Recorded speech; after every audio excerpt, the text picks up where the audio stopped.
y'all don't know me, my name is Rich Raymond. I'm over the robotics and electronics program here at Lost State.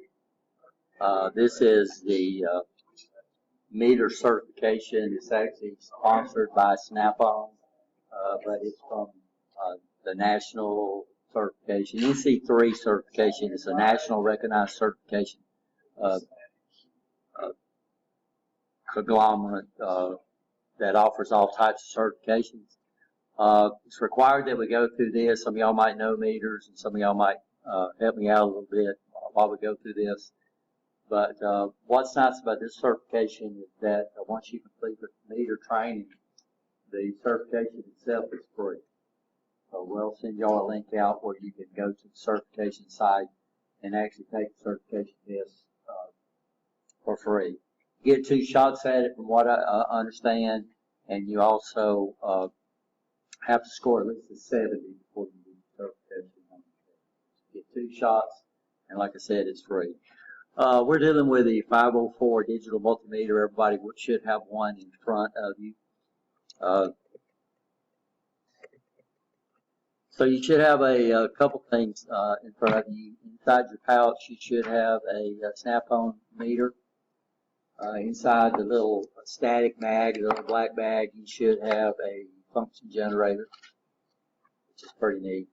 And you should also have a 9-volt battery. I don't need to take them out, or you can open them up, but don't put the battery into the little function generator as yet. You should have inside your pouch, you should have 2 alligator clips. And then, of course, right now your meter should have some covers screwed over the tip. Everybody okay? Everybody got what you need?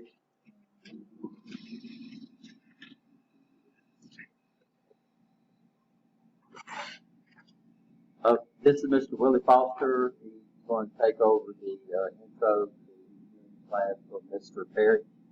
Some of y'all might have had him in some of your classes, but I think he'll take care of y'all, but he's going to be assisting me today. So this is what we're going to do. This is our objectives. We're going to explain how digital multimeters are commonly used in various technical industries. We're going to explain the importance of what we call a high impedance meter. Impedance is something you'll get into later on in AC. Right now, if you understand resistance, then you have a basic understanding of what we call impedance is an opposition that we have in AC circuits that we don't have in DC circuits, which is pretty interesting. You'll get more involved with that. By the way, everybody needs safety glasses. If you don't have a pair of safety glasses, when you use a meter, you got your own safety glasses. You need to go ahead and get those out. If you don't have a pair of safety glasses, then we'll loan you a pair. You need to make sure you get your back to it at the end of the class.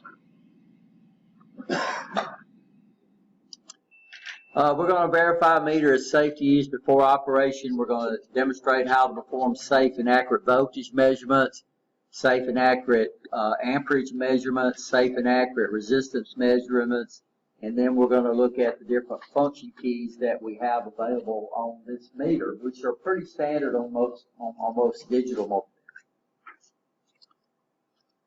So this is basically the layout of the course. We have an introduction, which we've already had. We'll have an overview. We'll look how to safely set up the meter.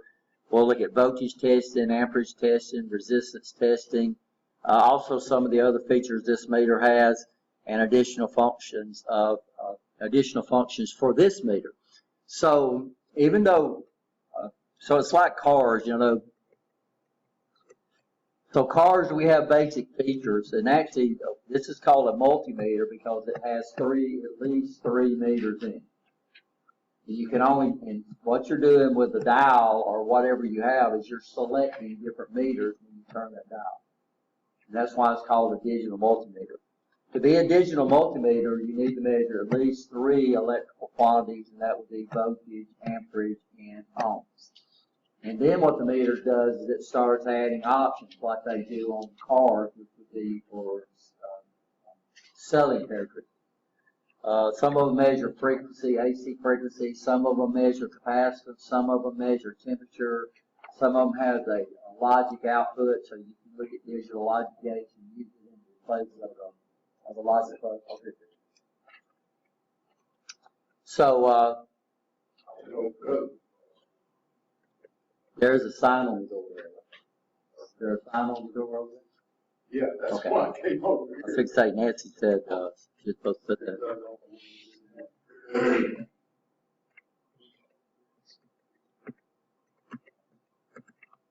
So this is a digital multimeter, but you got to understand, you got to be careful in that when we say how do you measure voltage, you put the voltmeter in parallel with what you want to measure. But what makes this the voltmeter is you select that function by the meter. So if you have the wrong meter selected, that could cause you major problem. So one thing we're going to make sure you understand is how to select the meter that you're using inside this unit. When completing this unit, we should be able to explain how DMMs are commonly used in various technical industries, identify the common signals a digital multimeter will capture and display, explain the importance of high impedance or high resistance in a digital multimeter, and determine if a meter is safe to use given its application and category rating. So electrical tests are the most common piece of electronic test equipment used. So this is what you're going to, I've never worked in any field of electricity or electronics where I did not use one of these. Now we have different types of test equipment. We have oscilloscopes, we have function generators, and we have different types of test equipment that we use logic analyzers. But this is the guy that you'll use most often. So this is one of the tools that you need to purchase as part of your career here. In some of your classes, in Intro to Engineering, we supply the meters. But later on, you're going to be required to buy your meter. So this will be a good class for you to do if you haven't already bought your meter to understand the features that you looked at. Of course, electrical meters have evolved over time. First of all, we started out what they call a galvanometer, which was basically a meter that only could measure electrical current. So we've been measuring these flow of energy and these difference of potentials and this opposition for a long, long time. This was developed in 1820. Analog meters have been around for a long, long time. In fact, the first meter that I purchased was an analog meter, and I still have it up here. I'll pass around and show you all that. I got one of them, can't use. Yeah. So these are still the historic standard, and they still have features that digital multimeters just can't handle. And one of the features that you'll find on an analog meter that a digital multimeter can't do is how fast they update the display. So if you're looking at fast-moving signals, or if you're in communications and you're trying to set up what we call tuned circuits and stuff like that, it's very hard to do that with a digital meter. The digital meters, we don't have to translate or interpret the display because it comes up and tells us what it measures. When you look at the scale of an analog meter, and I'll show y'all that when we get over there. Digital, we use most of your digital meters use liquid crystal displays. In fact, the first one I used, I actually won, was used the light emitting diodes. The problem with light emitting diodes is they require a lot more current than liquid crystal diodes, so you had to constantly replace the batteries in these things. And more accurate measurements. So these are some pictures. So we don't have any galvanometers over here. We do, normally a galvanometer, we still use galvanometers, and these are analog meters, but normally a galvanometer is what we call a galvanometer now is a meter that where the zeros in the center. So what it can do is it can measure both negative and positive polarities. This meter right here, this analog meter here, you have to be very cognizant of how you place that thing in an active circuit when you're measuring current or when you're measuring voltage, because it only deflects one way. So when you measure something minus, you have to use your red lead as your common and use your black lead for your probe. If you're measuring something positive, you use your black lead for your common and your red lead for your probe. So that's the big difference, because you always want the meter to deflect both ways. It would be like a speedometer on a car that if you went backwards, it tried to do what? It tried to deflate down, but they disable that feature, so your speedometer only measures speed in one direction. Right? Because what would happen is that if you went the other way, the meter would peg out, and the little dials on those things are so small you could actually bend the dial. So the problem we have with an analog meter is that you have to interpret what you're measuring. So this is the dial if I can get it where it shows up. So when I change the scale, if you notice my scales moves in fives, 2 5s, and 10s or 1s. Well, what you have to do up here, if you're using anything that's got 2 5, then you would use this scale right here. So if you're measuring 2.5 or 1.5 volts, then the meter would actually point up here at 150. And you have to interpret that it's not 150 because you got it on the 2.5 scale. Does that make sense? So you'd say, okay, I've got it on the 2.5 scale. So you'd say, okay, I've got 250, so that means this would be 2.5, this would be what? This would be 2, this would be 1.5, and then you have to understand the scales between the two. Now this is pretty easy because there's a scale of 10. So if I was measuring 1.7 volts, then my pointer would point right here. If I have it on the 15 volt or the 250 volt scale, then of course this right here would be 150 volts. This would be your AC scale down here, and then of course this would be your ohm scale. Now the problem with the ohm scale, notice it's not a linear scale, which is pretty interesting because of the way the ohms work. So what you'd have to do is you'd have to know your scale, and then you would have to multiply by whatever you did. So it took a little while to actually interpret the reading, but it was no problem because this is the only meter we use, and we understood that, and we could read it real fast. Of course, people now, after they've been using digital meters, they would have a problem with this because the digital meter, it does what? Yeah, it tells you what you got. It tells you if you're in K or if you're whatever. So analog meters were a little harder to translate in digital meters. So but what we have to understand, everything we're measuring is everything we measure is analog. And analog is something that can vary over an infinite range of possibilities. Okay. So anybody that tells you digital is more accurate, that's not true. It's just analog is a lot harder to translate, right? You understand, because it deals with digital.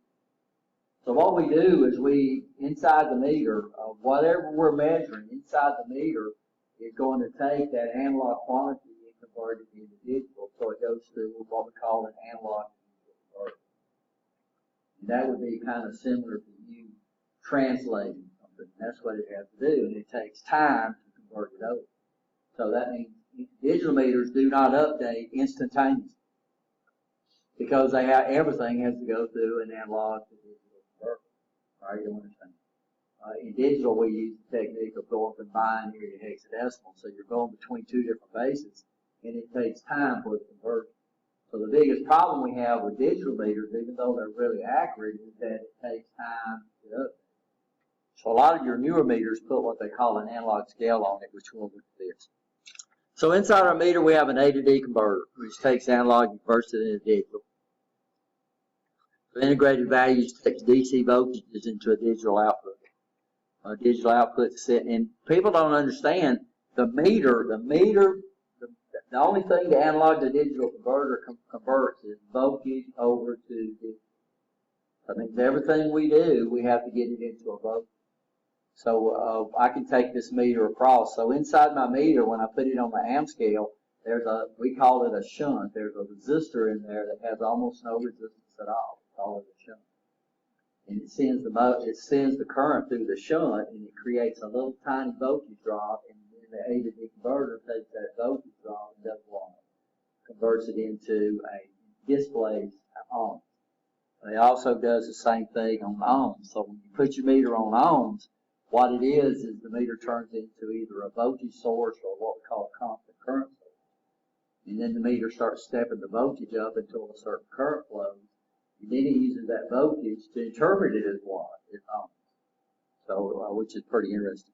So when it says the integrated circuit converts an applied DC voltage into a digital output, that's exactly true. Whether you measure amps, whether you measure volts, or whether you measure ohms, that's what happens. I'm not going to take the stereo apart, but I'm not going to take the snap-on apart, but I'll take the stereo apart and let y'all see the actual shunt in there. So technicians get a direct reading. There's no guessing or interpretation. Analog meters, you have to interpret the scales.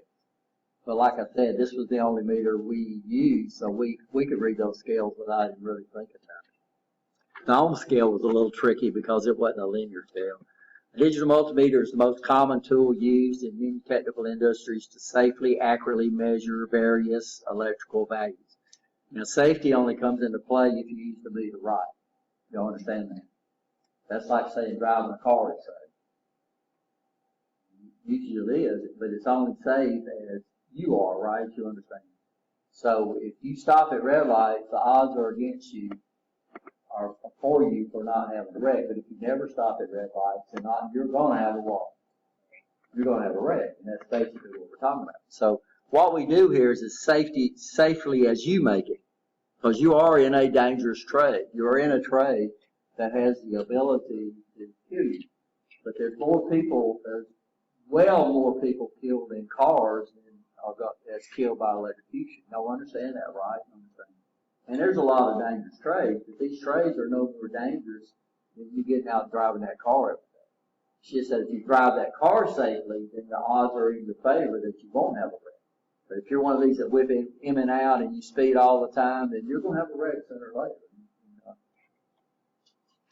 So the four basic operations of a meter, of a digital meter: convert electrical signals into understandable values. This sounds like a good test question. Perform highly accurate electrical measurements. Solve electrical equation calculations. Probably not solve, but normally we use these to verify. So we use a meter to verify what's there, right? One thing you got to learn, if you don't know what you're measuring, don't put your meter into a circuit.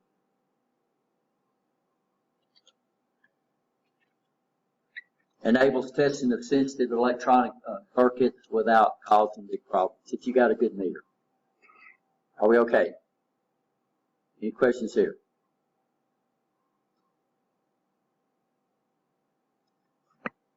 So digital multimeters converts electrical signals into understandable values. We convert two types of signals that we're going to look at. We're going to look at rapidly changing signals, which is where the digital multimeter usually has problems. But we're going to see this meter has what we call a digital scale.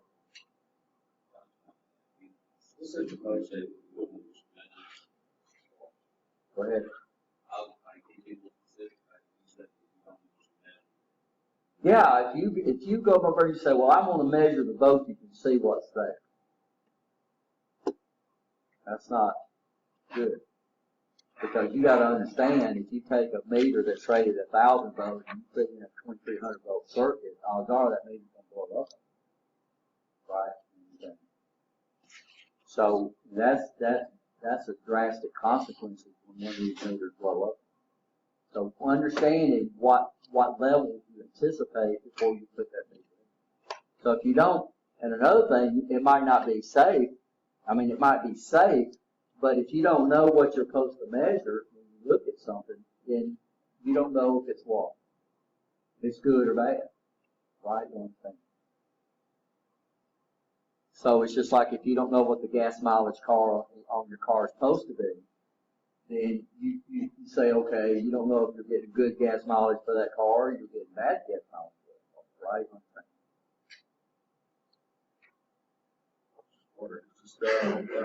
This will be on Blackboard. It's on the solid state class, but I don't have access to Blackboard for intro. So I don't have to fly over.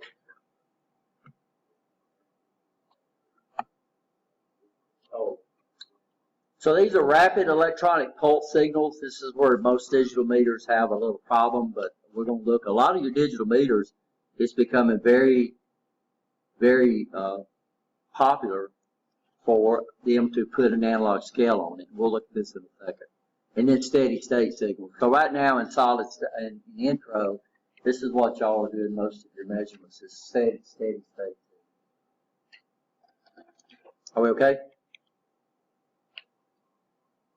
DM perform highly accurate measurements. DMMs accurately capture and display a wide range of electrical units, from large units to very tiny units of electrical measurement. Of course, hopefully y'all have had engineer notation, right? I've had jumped in that, right? Everybody okay with that?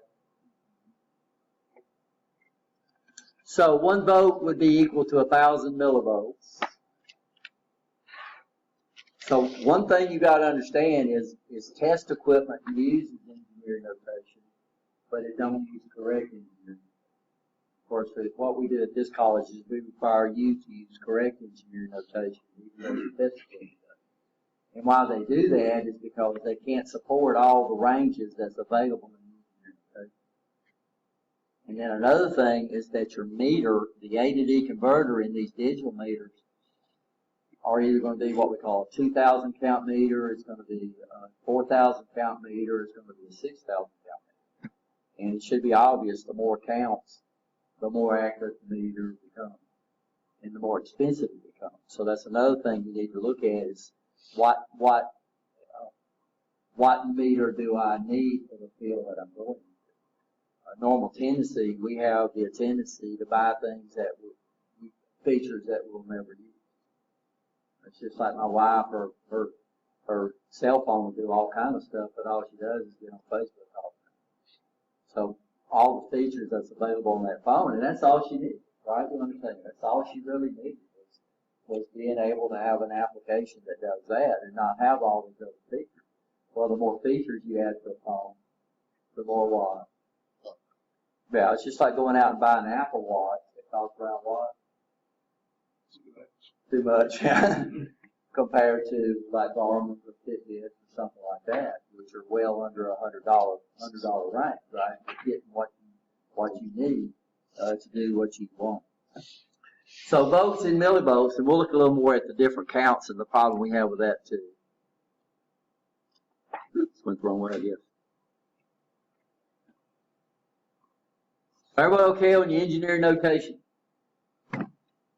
So basically on meters, on your volt scale, normally we have volts, we have millivolts, and then we have volts, right?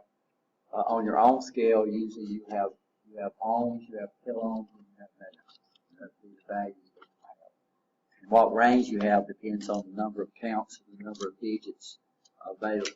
The snap-on, if we call this a 3.5 digit display, which means we have 3 digits, and then the most significant digit will never go.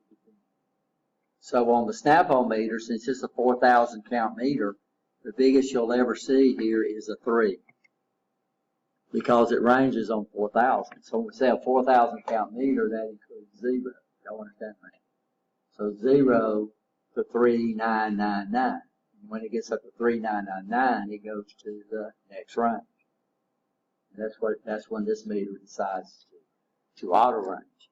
Now what that means is that you're going to measure some values that don't use legal engineering notation.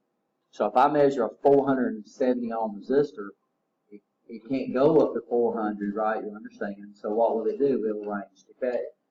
It'll show you 0.470K, which that's illegal. That's illegal engineer notation, but that's what the meter does. And of course, what you would write down is you'd write down 470 ohms. You don't write down 0.47K, right? Does that make sense? You understand what I'm saying? Yes? No?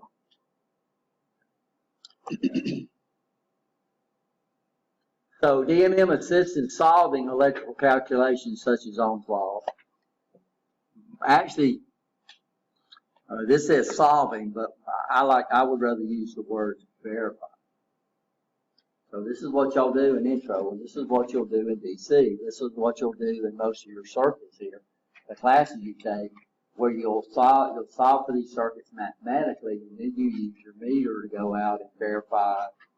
Because if your calculations and your meter show you basically the same thing, what does that mean? Well, it means you understand how the circuit operates. Right? Y'all understand? Ohm's law is E equals I times R. Of course, we got E, by the way, is another term we use for voltage. It stands for electromotive force, which is another name we use. So a lot of books will teach E for voltage. They still use V for volts, but they teach E for voltage. Okay. So that way, what's on the left is not what you're solving for on the right. So E is equal to I times R. What's our other formulas? So what would R equal to? Yeah, I thought y'all had Ohm's law. Yeah, so R is equal to E over I. And what's I equal to? Yeah, so this is one thing, but in this field, and this is what we tell you, you might not ever sit down and mathematically use Ohm's law again. But Ohm's law, in this field, you should know Ohm's law as good as you know your name. Because that way you understand what goes on in a circuit. You understand what effect voltage has on the circuit. You understand what effect current has and what effect opposition has in the circuit. Right? So this is one of those laws you need to really learn and have those three derivatives of those formulas in your head so you know we can ask that any time. So E stands for electromotive force. So you can see we have two voltage measurements. Y'all got those meters out and looking for them? We have the first one has a little squiggly line on it. These are for AC quantities. The one that has the dashed line with the solid line above it, these are for DC voltages. Okay, y'all see them? You okay? Now, this meter does it like this, but this fluke, which is a clamp-on ammeter, what you have to do is, when we look at it, let me bring it up. So this is why you got to understand your meter. When I look at it and I look at volt, it's got the little squiggly line in the solid line above it. So that means on this meter, if I wanted to measure volts, I have to come down here on this function switch and switch it between what? AC and DC. Which I don't really like, but you know, that's just the meter. Most of your clamp-on meters, they're trying to make them they're trying to make them so you can hold them real easy in one hand. So they try to make them very, very narrow. So that means they're going to limit the number of dial settings you have, and plus, notice amps also has the what? The squiggly line and solid line. So what that means is I'm going to have to remember to come up and do what? Change it over. So that don't mean just because the snap-on meter has that doesn't mean every meter has, and that's one of the features of your meter that you buy that you need to understand. The snap-on meter has two settings, one for AC and one for DC. Your current, here's your current. You'll see the current. We have two ranges. Now here's one of the duplicated. Here's one of the duplicated inputs on this meter. So what does that mean? So when I measure current, what are you going to have to do? So notice the squiggly line. It's got a straight line on top of it and a squiggly line on below it. So it means now you're going to have to do what? You're going to have to use this button right here to switch between AC and DC, but that's only when you're measuring current. So all these are current scales. This is for amps. This would be MA. What's that? Milliamps. This would be for microamps, and this would be anything below 40 microamps. So this guy actually measured down to below 40 microamps, which would be a very, very low current, right? Everybody okay? Where would you go? Where would you go between AC and DC? You said that like we would switch AC to DC? Yeah, the problem we have is that people don't understand AC, and they don't understand the difference in the meter. So what I'm going to do is we have a function generator right here, and I'm going to put it on AC, and I'm going to put my meter on AC, and then I'm going to come up here and make a measurement on what we got here. So I'm going to come up here and I'm going to set my meter up to measure AC. So I'm going to turn it on and I'm going to put it on AC volts. Okay. And then I'm going to take my meter and put it on my signal generator, which is generating an AC signal for me.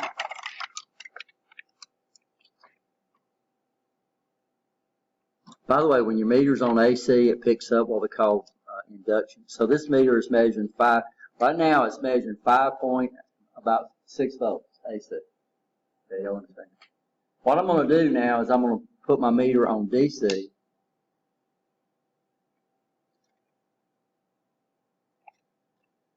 didn't expect that, guys. By the way, see, this is the meter. This is the analog scale. Oh, I know what's going on. So let's go back to AC. So it's measuring 6.38 volts. I had another setting on my meter. That's what messed us up. I mean my function. Now all I'm going to do, you know this voltage is there. Everybody understand that?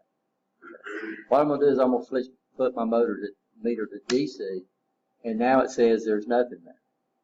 63 millivolts. So that means if I took this meter and I had it on DC and I went over in that wall outlet right there, it's going to measure 0 volts because it's giving me the average of an AC signal. And an AC signal, you have a positive and a negative. And what happens is the negative and the positive, you average them out, come up and zero. So what we're saying, if you don't put it on the right voltage and you put it into an AC circuit and you got it on DC and you're over there on a wall outlet and you're saying, I'm going to check to see if the wall outlet doesn't have voltage on it, you measure 63 millivolts or something like that, which AC is going to do that. Then you get in there, you're going to get your butt shocked, right? Because you had your meter set up to measure what? DC. And that DC, that AC is there. I'm not doing anything. All I'm doing is changing my meter from the wrong unit. So it makes a lot of difference. So if I'm measuring current, AC current, and I put it on DC, it's going to measure pretty close to 0. It's not that there's no current there. It's just I've got the voltage set. So here we don't have much problems on our DC scale because I'm the one that comes up here and I select either AC or DC. But when I'm over on this current right here, by the way, this 40 microamps is only for DC, but this microamps right here, I have to select what? AC or DC current with this button right here. On the clamp-on amp meter, you got to do it for everything. Now, is that true on every meter? No.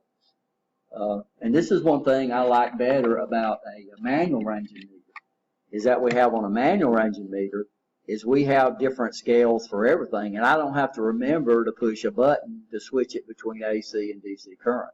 So this is AC current right here, this is DC current right there, and I determine the range. So that's one of the advantages I have on a manual ranging meter.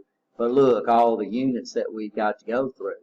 On a auto ranging meter, basically I select a unit and then I let the meter select the scale.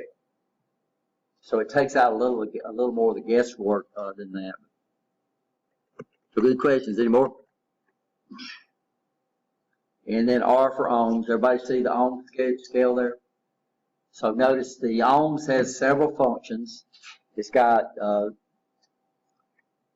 ohm signal for measuring ohms, and then it's got this little thing that looks like sound, and then it's got this little thing that looks like an arrowhead with a bar on it. We'll talk about that. Are we okay?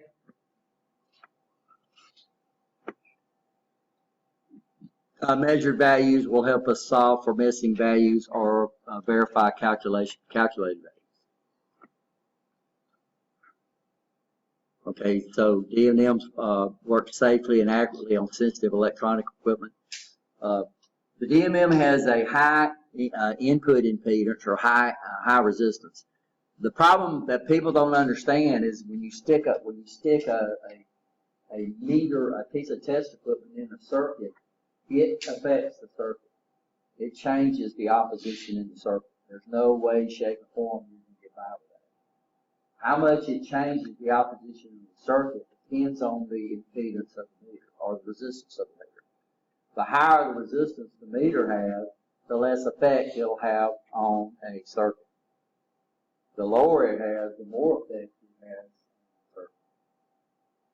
So some of y'all hadn't got into parallel circuits yet, but when you get into parallel circuits and you start dealing with what we call loaded voltage dividers, that's what you're setting up with your meter. So the higher the impedance rating or the resistance rating of the meter, the less loading effect it'll have on the circuit that's under there. And this, the limits the circuit flow of amperage draw on and minimizes its effect on a circuit as a whole when testing for voltage. Not current. Current, the input, the impedance or the resistance of your meter when you put it on amps is almost zero. So that means if you put your meter into a circuit and you put it across something and you got it on amps, you're going to have problems. Hopefully it'll blow the fuse in your meter. Minimize the electrical impact on circuits being tested for more accurate voltage testing results. Reduces the chance of damaging computer circuitry or other electronic components due to excessive amperage draw when checking voltage. So this is something you got to remember. Out of U.S. Steel, we had a circuit that sensed the speed of number 4 galvanizer line. And a guy went in there and it used a sensor called a mag amp, which is basically, Willie might remember mag amps, but these have been replaced by but these are high impedance circuits. And what Dennis did when he went in there and he put his meter across that mag amp, he shut the whole line down, just like that, because he changed the impedance of the circuit, right? You understand? And that's what this thing is sensing. So you need to understand that kind of stuff, and it could cause effects, especially in high resistance circuits. The DM has a minimum of 10 megohms impedance, which is pretty neat. What we're going to do, guys, is we're going to check. We're going to let you measure this. Task, we're going to test the impedance of your digital multimeter. So you need 2 digital multimeters, so y'all should be partnered up. Okay.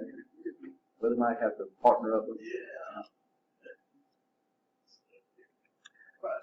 So what we're going to do,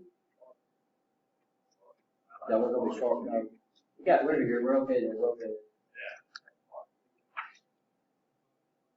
Are we okay? So we're going to partner up on this one. This is the only time. What we're going to do is we're going to set one of our meters. Y'all decide which one. We're going to set the dial to ohms.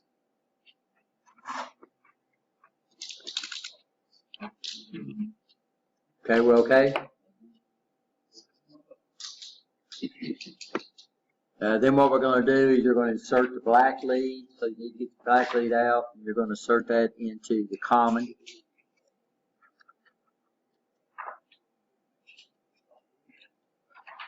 Okay, is everybody with me so far?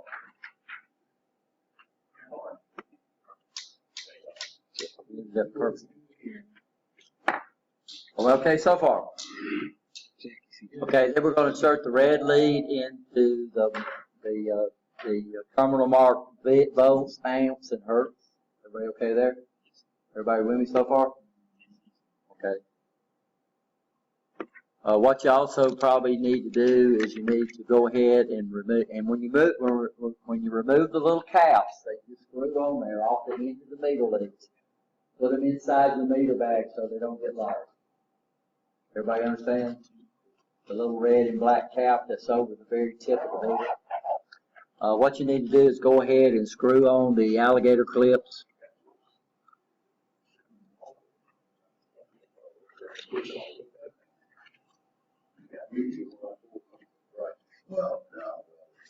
So these things screw on. You can see the little threads. So what you need to do is go ahead and screw on the alligator clip.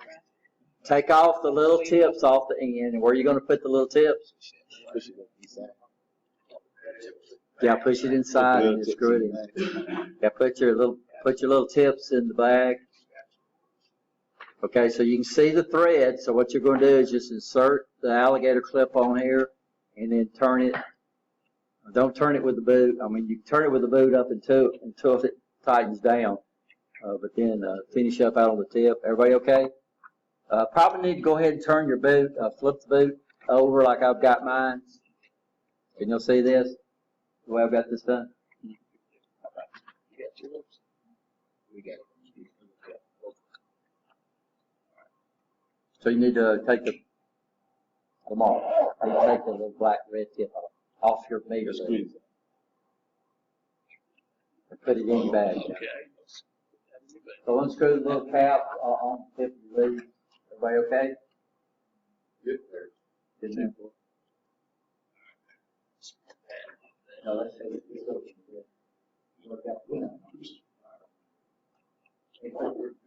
That's what we did. So you need to put the red boot, the alligator clip with the boot on it on the red lead, and then the black boot on the black lead, right? Are we okay? Everybody okay?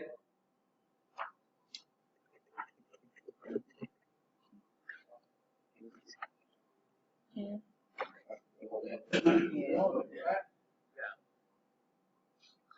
So the second meter, what you're going to do is you're going to put it on DC volts. So meter number 1, you got it on ohms, right? Y'all understand. Meter number 2, you got it on DC volts. What's this? Are we okay? Mhm. All right. So what we're fixing to do is measure the resistance of the meter. What do we expect it to be? 0. No, not on volts.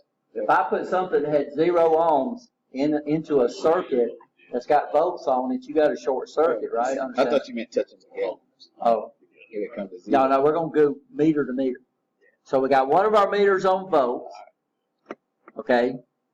Connect the red lead. Y'all okay there? Everybody got that so far? Okay. Everybody okay? Okay. So this is the way we got our 2 meters set up. Everybody okay? One of them's on volts, one of them's on ohms.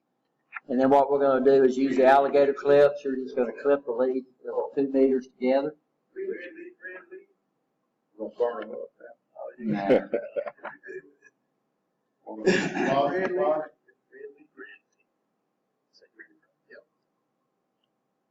And what you measure? On the one measure in ohms, what do you measure? It's still aware. Huh? It's all over the place, right? What? Red, black, black. Now the problem is we got 2 things that's auto ranging. You got your ohm meter that's auto ranging the output voltage, and then you got your meter that's auto ranging the auto ranging the voltage scale. So let's see what can we do to clarify this or to rectify this problem. So y'all understand we got an auto ranging device that's auto ranging voltage for ohms, and then we got another guy over here that's auto ranging the volts. So they're constantly trying to do what? Catch up with each other.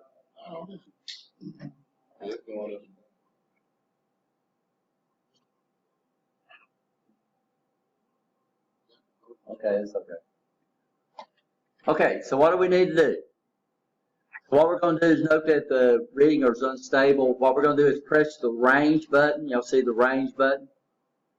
Now the range button is, this is where we can manually select the range. Okay, does that make sense? So let's press the range button. Note that the readings are unstable until V appears. On the DC. Okay, hit the range button. On meter number 2, that's the one that's set for volts. Okay. And then everything should stabilize. So this is the meter setting. So if I've got a meter and it's sitting there jumping all over the place, in my need, I just need to do what? Change the range, manually change the range. But the problem we had here was they were both of the trying to follow each other, right? You understand? So what is our meter? What is our resistance on this meter? I hope not. 11 big on? About 11 meg, right? What's the scope? Should measure about 11 meg. Not on the boat, on the home. Not on the boat, on home. It's 10, at least 10 meg. We're not getting anything. Everybody get that? No. So we're only gonna hit the range on the meter that's got bolts on it. I see it. I see it up there now. So this meter is set to bolt, right? Mine's reading like this. This meter is set to on. This would be 10. So we're gonna come over here, let's range it again. So this is not the meter we're looking at, this is the meter that's measuring the resistance of the meter. We're not looking at this. 9.2. Water, 52. Ours is not exactly like that. What do you mean exactly? It's not gonna be exactly, it's gotta be a minimum of 10 meg. It got 10 meg. A minimum of 10 meg, that's what the meter's rated at. So if it's higher, it's no big deal, we just don't want it to be lower than 10 meg, right? You understand that? So what we just did, or what you just did, is you measured, so when I put this meter on volts, it's gonna represent at least 10 megohms worth of opposition. So what you need to be doing, don't look at the volt scale, look at the ohm scale. But your volt scale is showing something because that's what the ohm meter is putting out, right? You understand? Yes or no? Yes. So it says a minimum of 10 meg. It don't say it has to be 10 megs. It says it's got to be what? Minimum. Okay, so everybody measured a minimum of 10 megohms? Okay, so what you want to do now is we want you to swap the scale. So the meter that's measuring ohms, we want to put it on volts. And the meter that's measuring volts, we want to do what? We want to put that on ohms. Unhook them first? No, you do.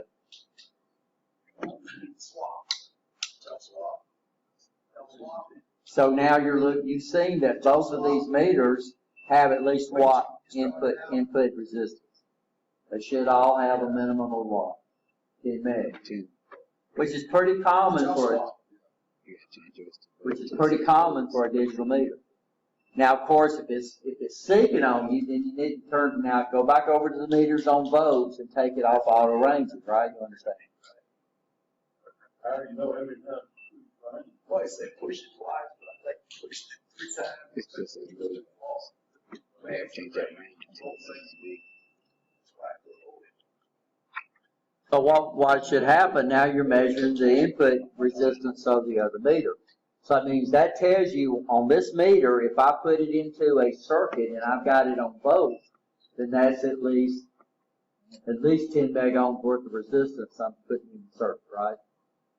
And by the way, we don't put meters in series, we put them in parallel or across. And when you get into DC, you'll understand when you put meters across, then total opposition goes down. Do I take mine out of auto? Like if I was volts the last time? Yeah, that's what we're doing. So what we're doing is just swapping the two meters. I didn't get anything. Well, you're not going to measure anything on the meter that's got volts. What we're looking for is what the ohm meter measures. Yeah, my own said zero on everything. Oh well then. Well, you got to overlay. You wasn't supposed to put this on auto run.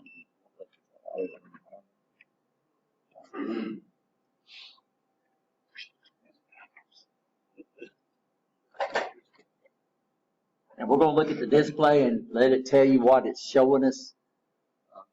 So yeah, if you have it on manual range and you got it on the 200 ohm scale or you got it on ohms and you're trying to measure megohms, then your meter is going to be overloaded.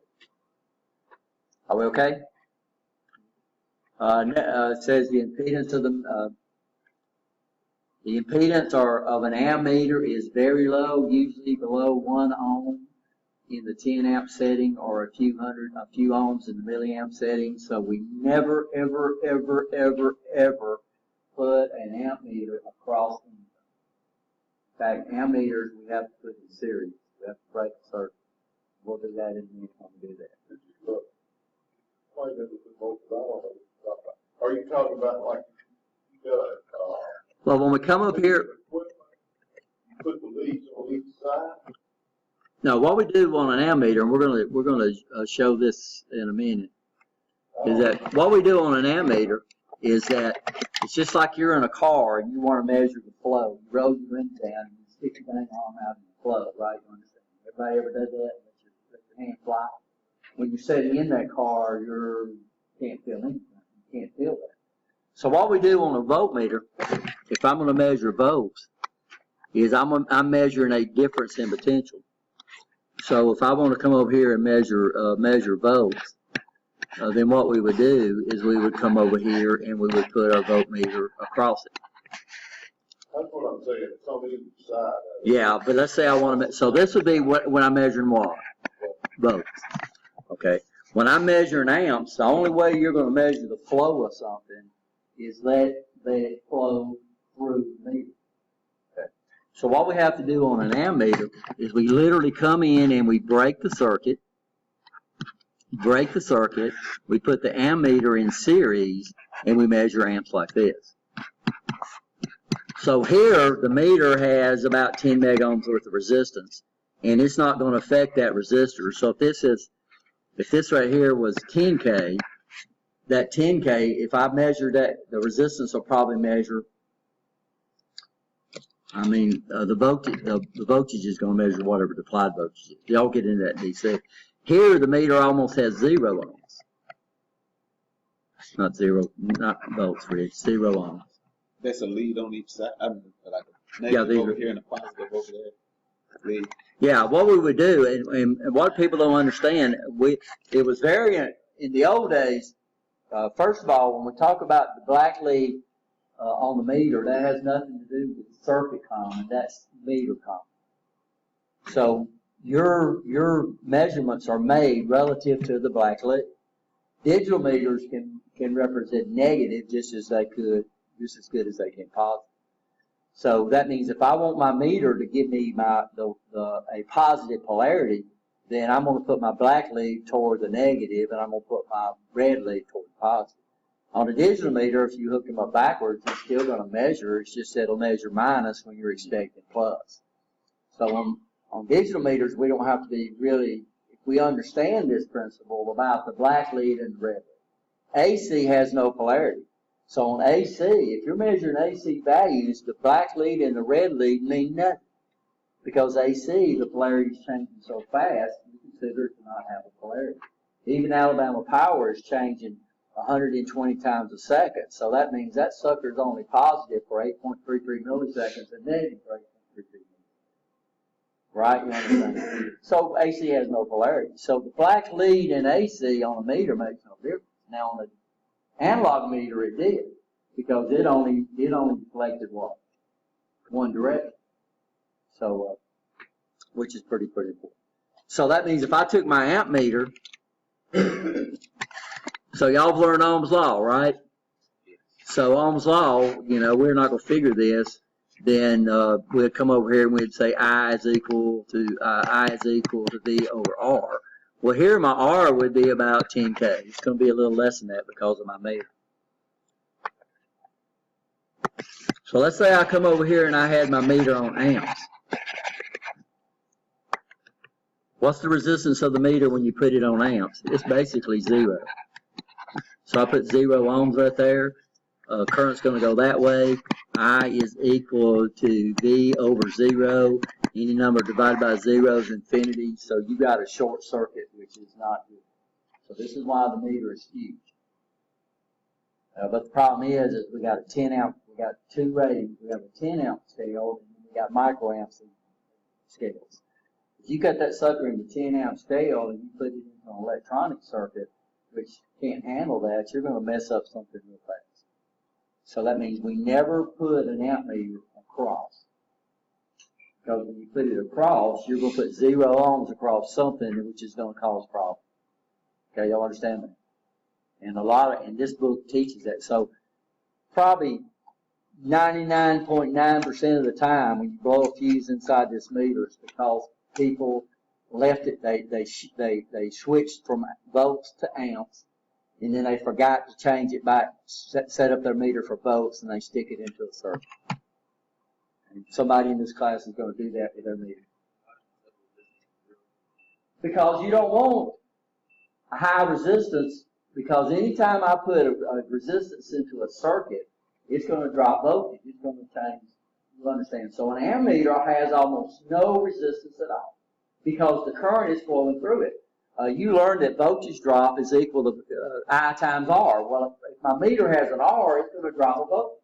And if it drops a voltage, then it's going to change the voltage throughout the circuit, right? You understand? So an ammeter has basically no resistance at all. Well, it does. But we're talking, I'll show y'all a shunt. I'll bring it in here. We'll take a break. I have a shunt that's a 50 millivolt, 50 amp resistance. So that means that guy only drops 50 millivolts and it sees 50 amps. But it still drops a voltage, right? You understand? But what's 50 millivolts at 50 amps? Well, that means it would drop 1 millivolt at what? At 1. So it's proportional. That's what a shunt does. So ammeters have almost no resistance at all, and that's why they protect the amp scale with a fuse. So this meter's got 2 fuses in it.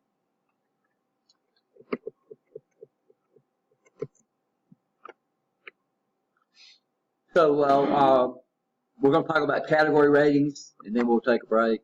What verifies the equipment and environment the meter is safe to use in. Now, category ratings has basically only been around since what we call the National Fire Protection Association, the 70E standard. Most of y'all have heard of the National Electrical Code, which is the 70 standard. These were put out by the National Fire Protection Association. The 70 standard, which is National Electrical Code, is basically a code that protects equipment. It tells you how to safely install equipment, but it doesn't specifically deal with your safety. And they realized that, so they came out with what they call the 70E standard, which basically is employee safety. And what they've started doing is that this has changed a lot in the way that we do it. I know Willie can really testify to this because most industry has adopted the 70E standard. Now 70E is a voluntary thing, but OSHA is not. Now OSHA has not adopted 70E, but everything that's in 70E is in the standard. So that means if you follow the 70E, there's a lot more information on 70E than there is on OSHA, then you will meet the OSHA standard. One of the things that they did was establish a lot of people get hurt by putting their test equipment into a circuit that they don't understand, and the dang thing blows up. Well, we had an instructor here, Paul Terrell. He was over the electrical program out at U.S. Steel, and he was involved with a meter blowing up on him, and he killed one of the people who was with. Paul luckily was standing behind the door, and he wasn't hurt. Well, he was hurt. He burned his arm over there. So what they do now is they have category meters that determines where these meters can be used at. And currently we have 4 categories. You must select a meter carefully based on what will be used to ensure the safety. Choose the meter according to the CAT. So if you look somewhere down toward your meter leads, down toward the meter leads, you'll see that we have what we call a CAT 2, CAT 3, CAT 4 meter. It's rated 1,000 volts CAT 2, 750 volts, 1,000 volts DC CAT 2, 750 volts AC CAT 2, and it's a 600 volt AC DC CAT 3 meter. Okay, can y'all see that? Y'all see what we're talking about? And it's usually down around the meter leads. Now, the meter itself, to verify this, needs to be either UL approved or it needs to be ICE approved. ICE is an international standard, electrical council something, but it's an international standard, and it's usually stricter than the UL standard. But we'll look at that. Both these meters are ICE and UL certified. Now the categories, what do they mean? Well, this tells us where we can use these meters at. And we'll talk about that voltage rating. So it appears, when we look at this meter, it appears that the CAT 2 is better than the CAT 3 because it's got a 1,000 volt rating, unless you understand what that means. Okay, you'll understand. And that's what we're fixing to do. The CAT 4 meter is by far better than a CAT 3. So the bigger the category, the better the meter is for protecting, right? And that's what we're talking about, how good the meter is for protecting. The International Electrotechnical Commission, there it is right there, ratings adopted as worldwide safety guidelines for meters. Categories range from Cat 1 to Cat 4. Ratings define the meter's ability to handle what? Intermittent voltage spikes. So we're talking about voltage spikes, transient spikes that travel on these AC lines all the time, especially outside, guys. Lowest is Cat 1 and the highest is what? So Cat 4 offers maximum safety ratings. Cat 1 is minimum safety rating. So basically a Cat 1 deals with working on electronic equipment. So you could have a Cat 1 meter, you could use it in, you could use it in DC, you could use it in AC, class here, because we deal with low voltage, low energy. You could use it in solid state. You could not use it in motor. You could not use it in AC/DC machine. You could not use it in residential wiring and commercial wiring. So this is basically if you work on electronic equipment, which has a lot of protection down the line. It's got transformers and everything, power supplies, which has a tendency to suppress voltage spikes. A Cat 2 meter is single phase loads. So we have power in two different ways we apply power. We have what we call single phase and we have what we call three phase. Three phase is a lot more efficient when you're dealing with transmission of power. But it gets a lot more expensive because we got to run at least 3 conductors everywhere we go, sometimes 4, depending on what type of 3-phase we're working with. Plus, if I was running 3-phase, you would see 3 transformers out on the pole out there instead of 1.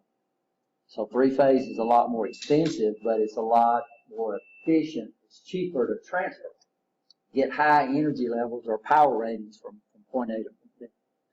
The problem with this, single phase, so we could work on this a lot in our house, but the problem is that outlet has to be at least 30 volts from a Cat 3 source, and 30 feet, and it's got to be at least 60 feet from a Cat 4 source, which basically eliminates your house. So I don't know of many people that's 60 feet away from their telephone pole. That would be a pretty good rate, and that's your down drop would be a Cat 4. Would be a Cat 4 source. So odds are you're not going to see many Cat 2s. Cat 3 is distribution level fixed installations like distribution panels, short branch and feeder circuits, 3-phase loads and single-phase loads and commercial lighting. So this would get you everything that you're going to do at the college. So motor controls, residential wiring, commercial wiring, that's all inside the building. This is all on the other side of a disconnect, right? You understand that. So just about everything would be okay with 3-phase. Cat 4 is on the other side of your disconnect. Equipment and lines located on the power side of the service panel are where a low voltage connection is made to the utility panel. These are high current, high energy level, low resistance sources, and they will provide a lot of current and a lot of voltage, and this is where we get in trouble. This is where you need to work on a Cat 4. Everybody okay? Understand the difference? You're okay. Now this, the meter don't show y'all, so here's a pretty good breakup. This is really good at showing you where you could use these different category meters. Here at the college, we require a minimum, on your meter needs to be a minimum of Cat 3. Which means odds are you can't go to Harbor Freight and buy your little $10 meter, right? You understand that. So we're looking on a range between probably $60, $70 up to the sky's the limit. This meter here is around $400. But it's a snap-on. You've heard of snap-on before, right? Yeah. I figured both. So y'all understand the category ratings. This slide, choose the right meter, choosing the right meter category. Categories are designed to protect users from transient over voltage conditions, intermittent voltage spikes caused by electrical equipment. Now that 1,000 volts and that 3,000 volts or that 750 volts means that's the maximum rating that's the maximum voltage you should measure to maintain that category. And I've actually got a table coming up here in a minute that shows you the actual spike capabilities of these different category meters. So what that tells you on mine, if I use mine over So Cat 3 all the way up to 600 volts AC or DC, then I would use the Cat 3 rating, right? Understand anything under thing. If I went over that voltage, if I was measuring voltages over 1,000 volts DC, then, or less than 1,000, between what? Between 600 and 1,000 volts DC, then my meter would be capable of a Cat 2 meter. Right, you understand that?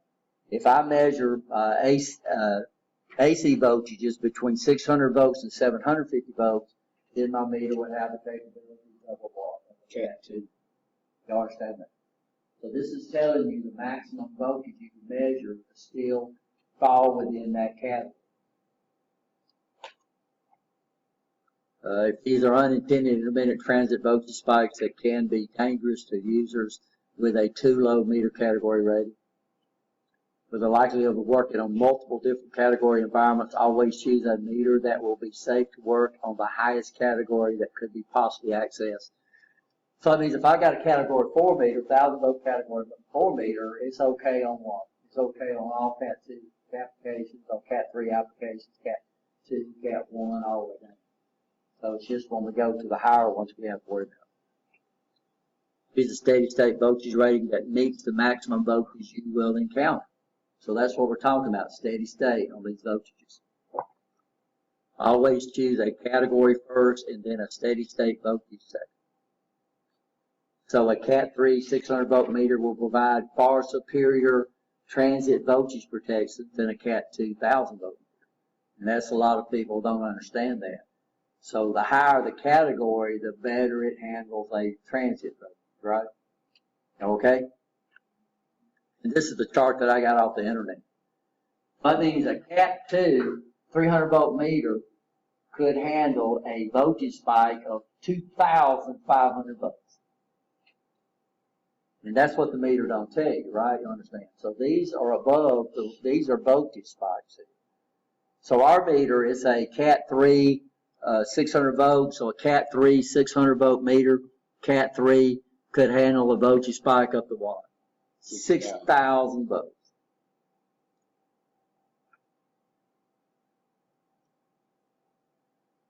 But that's only if you're operating below 600 volts. If you go above 600 volts, then we're going to move into the Cat 2 category. 750 volt is not listed on here, by the way, but 300, the 1,000 Cat 2 is.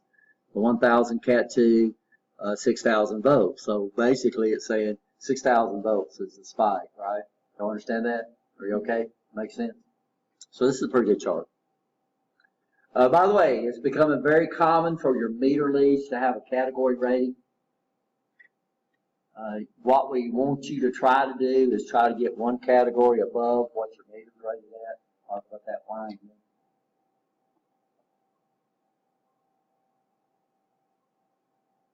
So if I got a Cat 3 meter, I would like to get meter leads rated at Cat 4.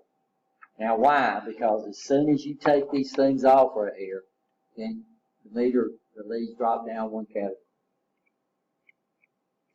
So if I did this, this would be a Cat 2. Right, this is rated at 1. Cat 3, 1,000 volts. Now it's a Cat 2 meter. So these category meter ratings, as long as you have either the cap on there or you got these alligator clips on there with the boot on there, that's when this category is true on the side of the meter. As soon as you take that protection off and you probe with this, then what you've done is you've dropped your meter lead category down one category. Y'all understand that? It don't make sense using a Cat 3 meter with Cat 2 readings.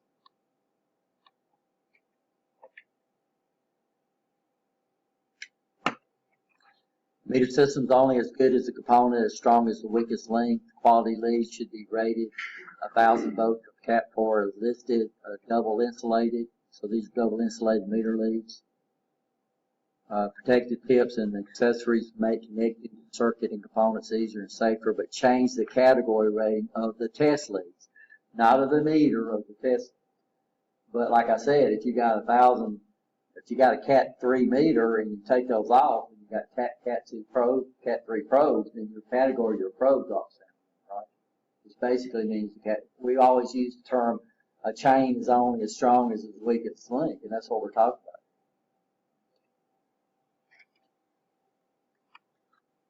about. So here's our protected pips. We have the alligator clips with the boots on. Without the protected leak, then we drop down what? One category. Are you okay? Everybody okay? Okay, y'all take a 2-minute break, guys.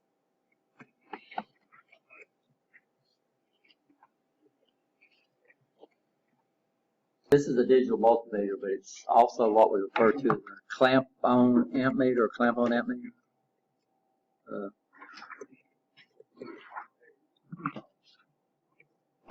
Now, anytime we put current, so we don't call this an ammeter, we call it a clamp-on ammeter. Anytime we put current through a conductor, it generates a magnetic field around it. Y'all see this with electromagnets they go pick stuff up with, right? All it is a current through a coil. So what we have, this clamp-on right here, is we can put our wire through this thing, and then we can measure the strength of the magnetic field. It only works with AC, by the way, guys. And we're not talking about milliamps and microamps. We're talking about amps. You're not measuring current, you're measuring the strength of a magnetic field, and the meters translate that as current. So that would be like 40. Usually 40 to 400 amps is where the range is on that. So you could not use this thing in electronics, but it's really good in industrial applications. Or if you got like a 3-phase motor and you're thinking you're having problems, you can measure the current in the phases and see if things are balanced out and stuff like that. Residential wiring, commercial wiring, you probably could use them in there. If you're in the electrical trade program, then this is the type of meter you need to buy. And what we would do is we would supplement it when you took the electronics classes with some of our bench meters. But if you're in electronics, you don't want to buy one. It's not going to do you any good. You spend a lot of money on a lot of.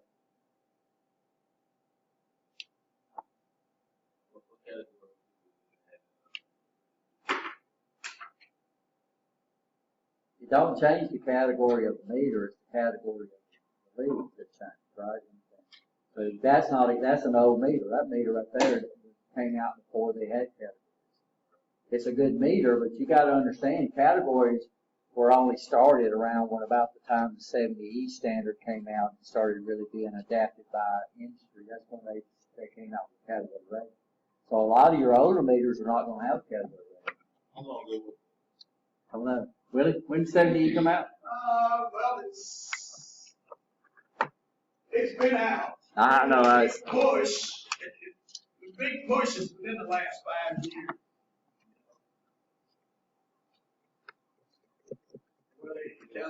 So y'all could probably research that if y'all wanted to. I don't know. How long 70E been out? So this is a little review for this section. What are the two types of signals commonly measured with digital multimeters? DC and AC. The types of signals. Rapidly changing in steady state, right? Y'all understand that? True or false? Digital multimeters are measure a wide range of signals with accuracy. That's true, yeah. How many ohms is 92.2 K ohms? 92,200 ohms, in fact. You need the decimal. Which way? Well, anytime we go from K, anytime we go from large to big, we move it to the right. Anytime we go from little to big, we move it to the left. Okay, does that make sense? Yeah.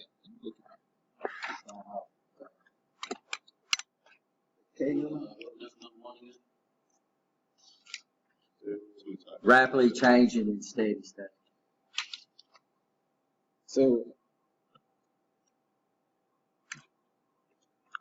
So K is to the positive third, and I don't see a marker here.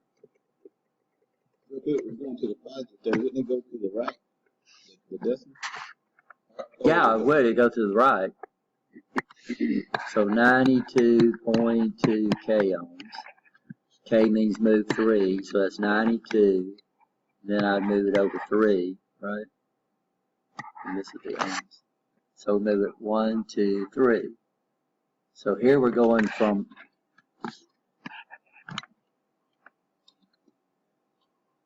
now if I was going to take this, if I was going to take 9200 and my decimal point's right there and I wanted to go to K, then I would move it to the left 3 times. What would the symbol be if you was to move it to K? Like that was KN, I mean K ohms. What would it be? This would be ohms.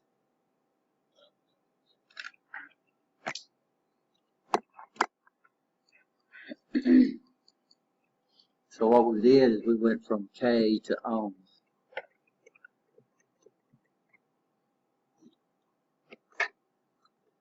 Explain the 4 basic operations of a digital multimeter. Help us support. So what are the 4 basic operations? What else? That's 1.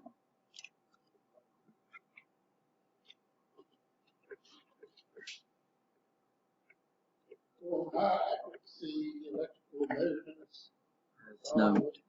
Equation calculation.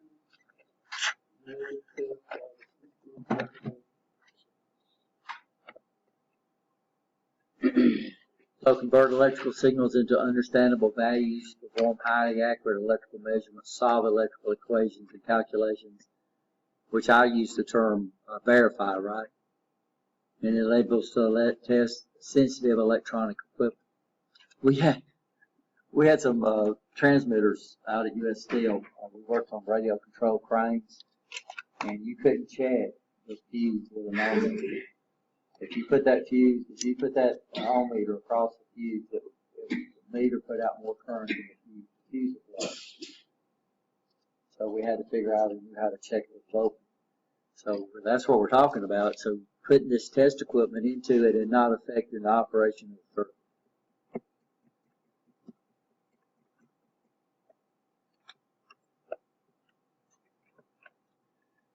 Okay, guys, we'll get to play around with the meter a little bit. So we're going to identify the 4 basic sections of the meter. We're going to identify the common icon informs and on the display. Identify the basic function buttons used on the multimeter. Identify the basic functions found on the rotary dial, and explain the difference between the test lead cones. So the 4 basic sections of this meter, and this is pretty common on most new digital meters, is we have the display, right? Right, okay, it's a digital display. Then we have these push buttons or the function buttons. So this is where we can change different things on what basically the rotary dial means for us. Then we have our rotary dial selector. This is basically where we're going to select our units, right, that we're going to measure. And then, of course, we got the test lead cones. Okay? Everybody okay? So the digital display read this is the way it comes up on startup. So when you turn it on, it's going to come up on DC volts. It's going to come up on auto ranging, and it's going to come up on auto power off. And I heard every once in a while you hear when it's saying beep, or what it's doing is telling you the meter to turn itself off.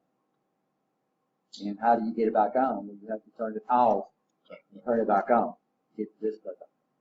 But it will automatically time out if you don't see any measurements or the display sets the same, sets at this 0 quantity for a while. It will automatically power off.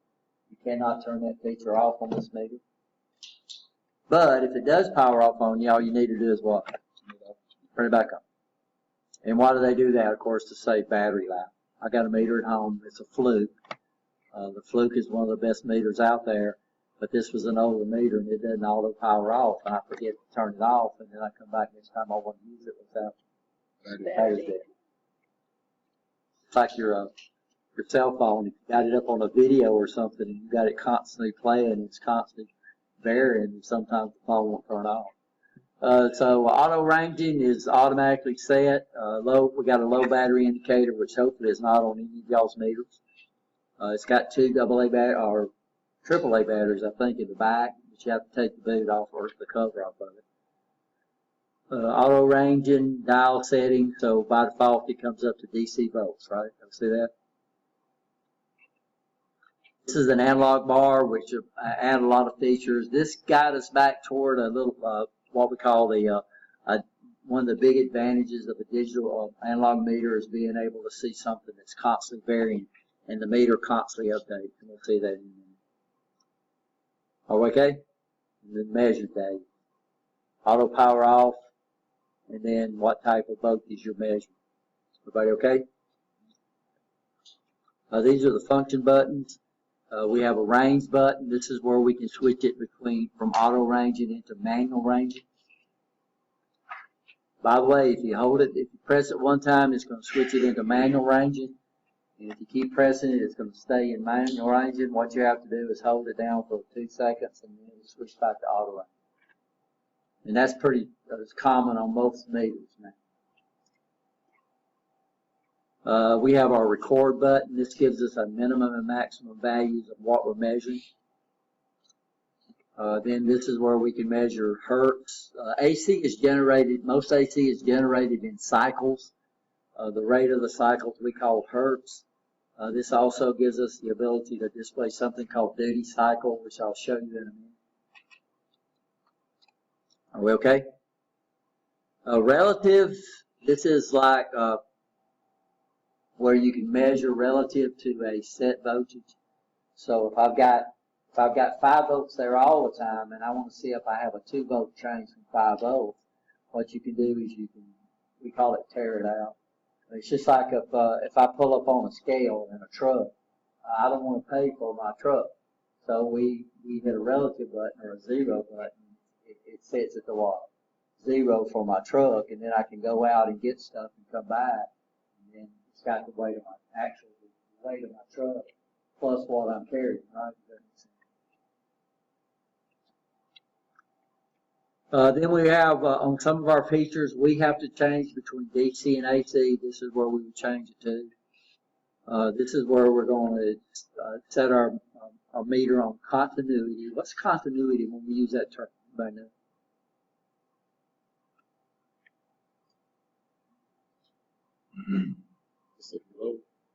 Continuity is a term we knew when we measures little or no resistance. We use this for checking fuses. How much resistance should a fuse have? It's flowing through it. We don't want it to have resistance, right? You understand it. So fuses have almost no resistance at all.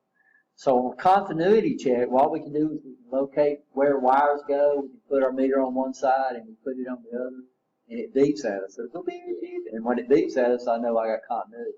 If I put it across a fuse, that way I don't have to look at my meter. If it beeps at you, it means the fuse is good. If it don't beep at you, it means what? The fuse is bad.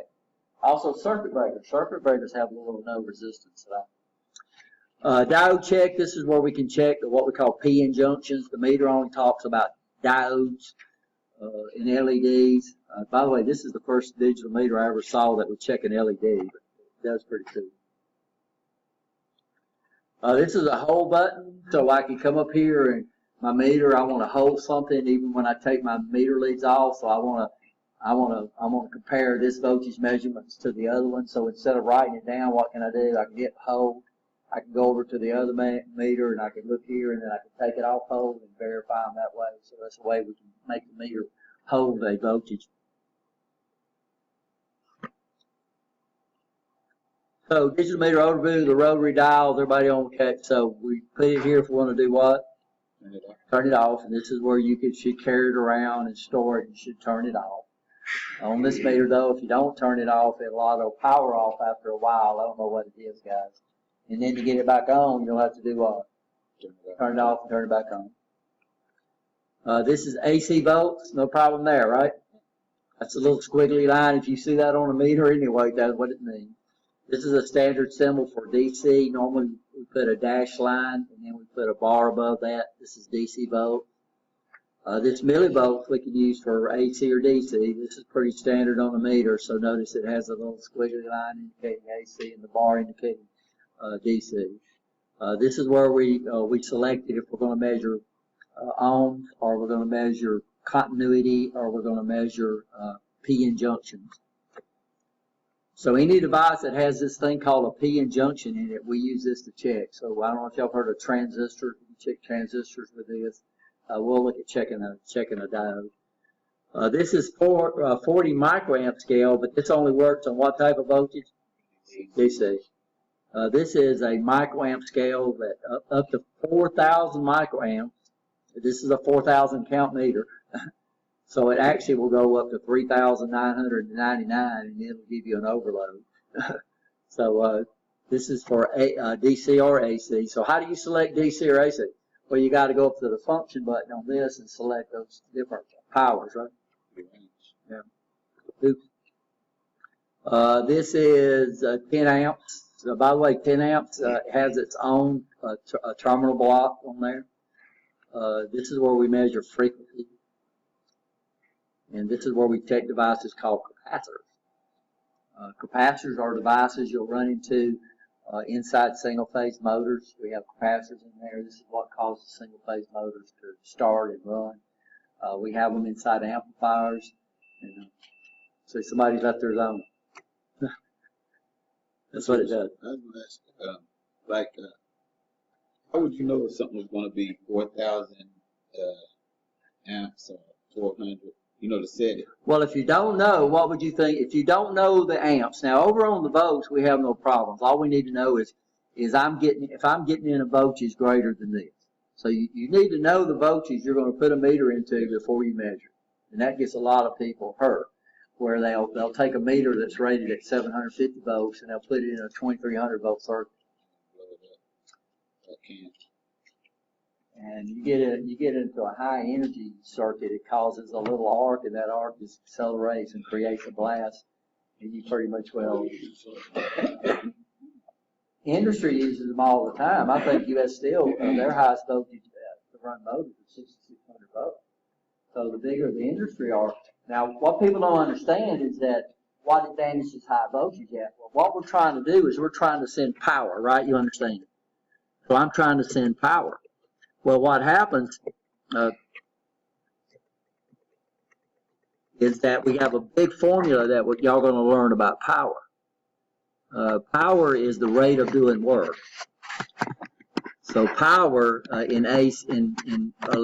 so it's force times speed. And of course here, so the basic power formula that y'all learned in high school was force times speed, or force divided by distance.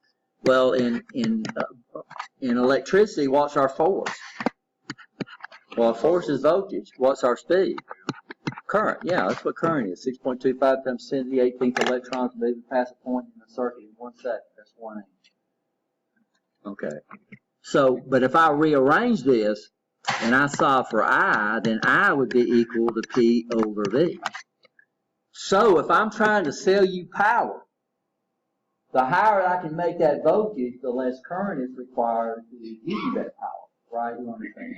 So I'm trying to run a 1,000 horsepower motor, and I'm trying to run it on it's a 120 volt motor, and that's going to be several thousand amps to run that thing, right? You understand? Y'all understand that? But if that motor's designed around 4,000 volts, that means I can run that 4,000 volt. I could get 4,000 watts of energy out of 1 amp. So the high, and this is why your house, what does your air conditioner run off of? But what voltage? 220 or 240, right? What is if you got an electric water heater, what does it run off? 240. Why? Because your air conditioner is designed around 240. You just can't move loads around. If I tried to run it off 120, I couldn't do anything because it can't deliver those watts, right? So your high wattage devices, we run them on high voltage because it requires less current, which means I can run smaller gauge wire. I don't have to run a wire as big as my body trying to run a 4,000 horsepower motor, right? So the bigger the the higher the voltage, the less current required to produce that power. But the problem is, the more dangerous it is. The higher the voltage, the more dangerous it is, right? You understand? So people think about voltage, they don't understand Alabama, they don't call it Alabama current, and they don't call it Alabama voltage, they call it what? Alabama power. They're selling you work. The higher the voltage, the less current. So that's why they step it up to 700,000 volts to transmit it, because it requires less current to get that wattage to your house, right? You understand? But I can't bring 750,000 volts into your house. So what do? Step it down with what? Transformer. That's what transformers do. They don't change the power, they change the voltage. The lower the voltage, the more current, which kind of goes against Ohm's law, but what you're talking about, you're not talking about the load, you're talking about the source. So the higher the source voltage is, and the higher the voltage the device is designed around, the less current it's going to require, which means now my relays don't have, my contacts don't have to be as big, and my conductors don't have to be. So you can't say it's more efficient, it's just cheaper to install and cheaper to run. So yeah, if you get into industry, you're going to run into some high voltage. You know, like I said, out of US Steel, I think 6,600 volts was the biggest one they run. But they could pull a motor that required 6,600 watts of energy. They could run that on 1 amp. So they could run a 14 gauge wire out. 14 gauge wire is rated at 15 amps. So think about that. So I can use smaller conductors. You know, if your house, if you tried to run your HVA system off your house, off of 120, then you're going to be running 4 gauge wire out there. You couldn't even run it to a stud. You have to run it either through your roof, right, or something. You have to have big wire. It costs a ton of money. So all your high wattage devices at your house run off what? 240. All your low wattage devices run off 120. 120 is quite a bit safer. It's still dangerous, but it's still. Anybody know what the NAFTA 70E calls the minimum, the voltage, the minimum legal voltage? Some of y'all should know that. Huh? Yeah, but the minimum voltage that 70E considers to be legal, 50 volts. So 70E, if you work on anything above 50 volts, then you've got to start dealing with personal protection. It's a little more lenient in residential and commercial, but if you get in, if you worked at US Steel and you got on anything above 50 volts, and you're going to have to start putting on special clothing. You know, you get into these high energy circuits. Yeah, it is. It saves lives. So the terminals, this is one we use for amps, and they're red and black for a reason. So there's only one place you're going to put that black lead in, and that's in this thing called what? Common. This is meter common. It's not circuit common. So if I didn't know the amps I was supposed to do it, then I would start off at your highest scale, right? You understand?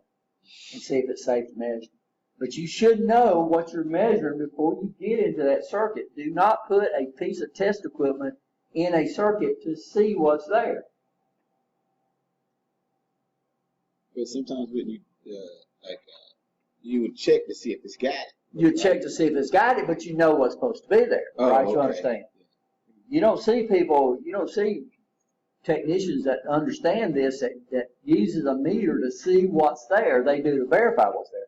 They know they're getting into 440. They know they're getting into this. They know that they can't take this meter and put it in a 2300 volt circuit, but they make meters that can do that. Okay, y'all understand that? So they already know. Yeah, you know, if you're a technician, you need to know what energy you have available, right?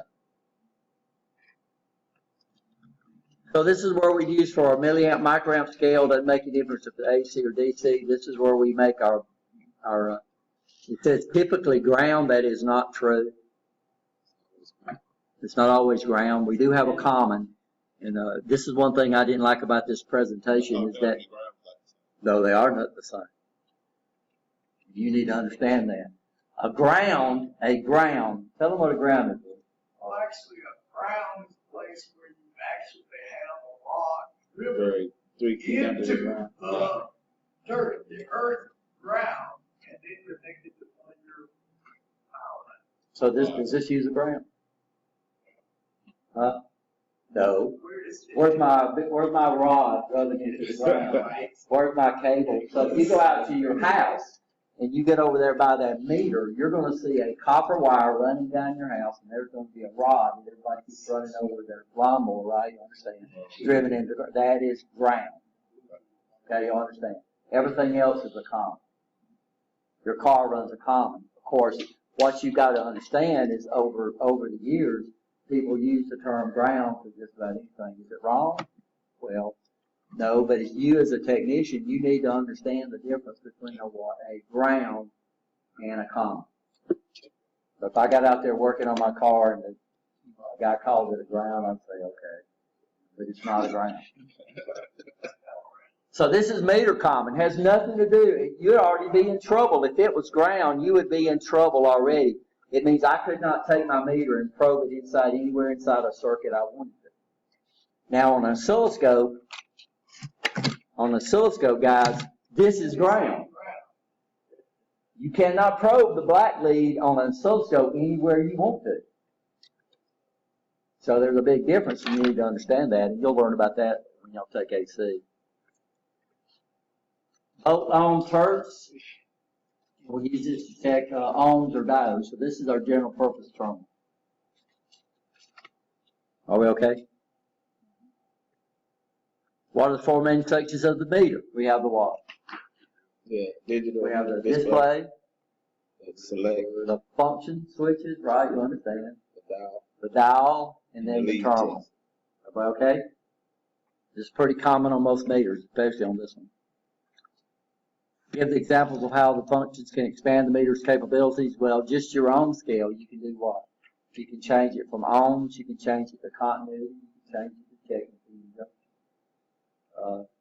Right? You understand. Your DC, you can change the things from DC to AC. You got that dang record button that actually gives you a minimum and a maximum. Gives you a minimum and a maximum value of what you should put that meter into. We have the hold button that's going to do what? It's going to freeze the display.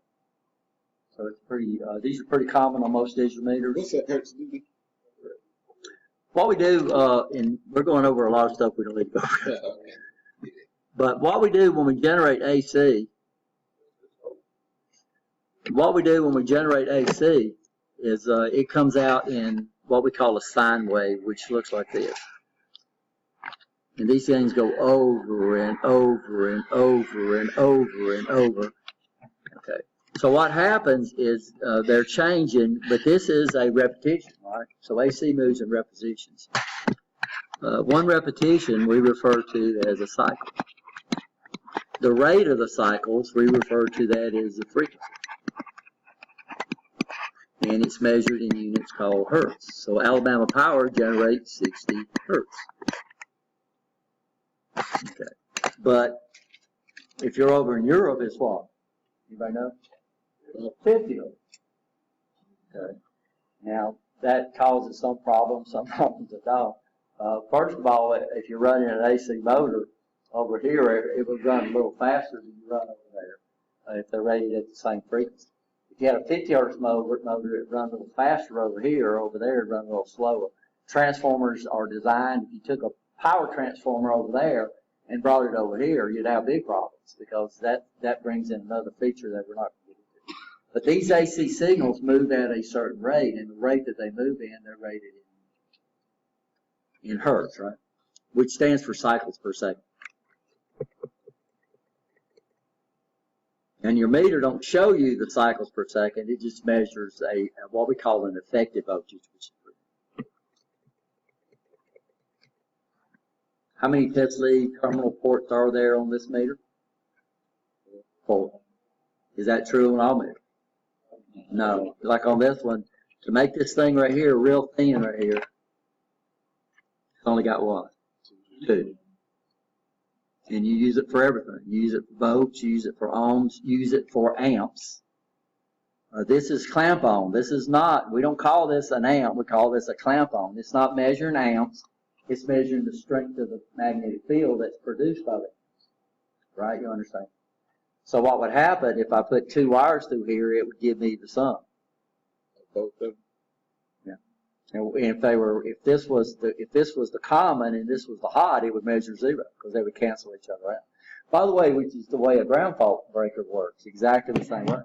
So a ground fault is sitting across your neutral and your hot. As long as the currents match, it means you don't have a ground fault. But if one current goes through the ground somewhere, that means your neutral don't have the same current and it trips.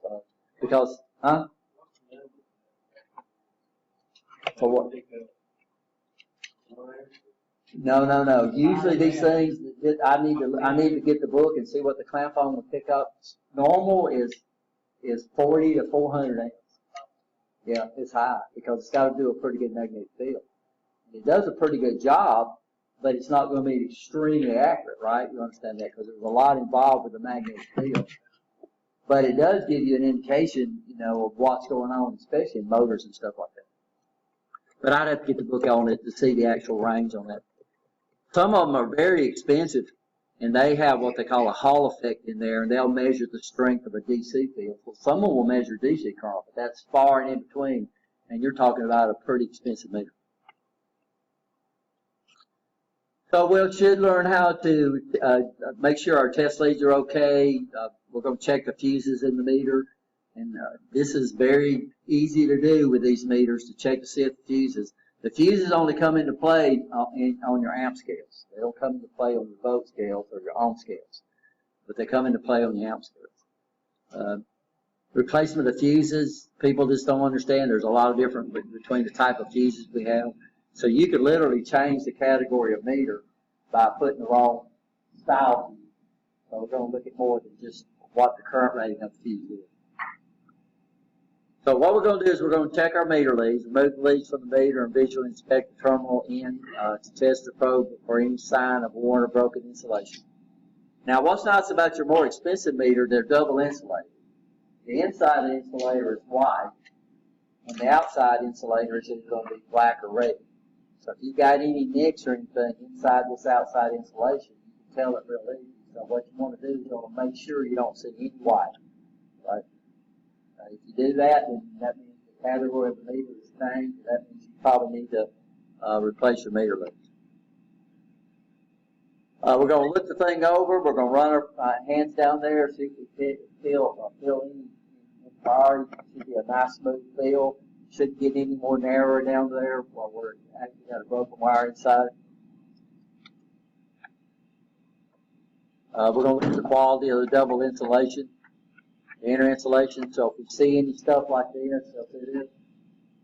so if you got a meter lead and you accidentally put it against your soldering iron, I've done that before, then you screwed up your meter lead. You need to replace them because what you've done is you've changed the voltage capability of that state, keeping that voltage in there, right? By the way, the actual metal conductors are rated in current. That insulator is what's keeping that push inside that leader. That voltage is looking for a difference in potential, right? You understand? So that insulation is what you're depending on to keep that push inside those meter leads and not coming out. Did you repair them? No, I wouldn't repair them. I wouldn't repair them. I mean, you're talking, meter leads are not that expensive. You would never, if they break, you would never use electrician's tape on this stuff, by the way. Electrician's tape is good stuff. I mean, I'm not putting it down, but it doesn't replace the insulating capabilities of the material they use. We have some heat shrink. I might think about putting heat shrink on it, which is pretty good, but the problem is you're going to have to cut the wire to get the heat shrink on it. Yeah, you can cut the wire and put the other end on. Well, odds are the meter leads do not use twist-on terminals. They use embedded or they're actually encapsulated inside there. So anytime you do something like that, you're changing the category of meter leads, right? Yeah, so if I went out to of course, Radio Shack is not, they got these twist-on terminals, banana plug terminals. You can stick the wire in there, and it's got a little piece of plastic on there, but that's not the same insulation that's on the meter. What we're going to do is we're going to check to see if we got good leads. First thing we do is do a visual inspection to check your meter leads. Go ahead and do this. Put your meter on ohms. Turn your meter on. Put it on ohms. Let it auto range. What should be the resistance of the meter, of the lead? Should it be high or should it be extremely low? It should be extremely low, right? You understand? So put your black lead into the black hole. Put your red lead into the red hole. Put your meter on ohms. Rotate the dial to ohms in your meter. Make sure you're on the not on the diode scale, or put it on continuity. Let's go ahead and do that. So continuity. So we'll use our what? We'll use our function button. That's what we want to hear. You hear that? And what's nice about continuity is you don't have to actually look at the meter. So you know the meter leads are good. That's good. I hit that. Yeah, but you got to read it. Yeah. Yeah, I just did. Everybody else's. Yeah, I laid that so you hear. You gotta connect them together. Oh, when you put it together. Oh, we're trying to hit. Here he is. You got it. There's already pizza yum.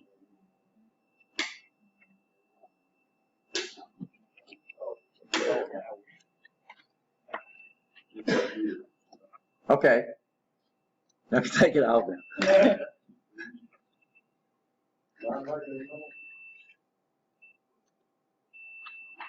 So we okay? So very, very quick check. What ohms did it measure? Should measure 0. Let look to see what it measured. That doesn't listen for the sound. So audible lead means what?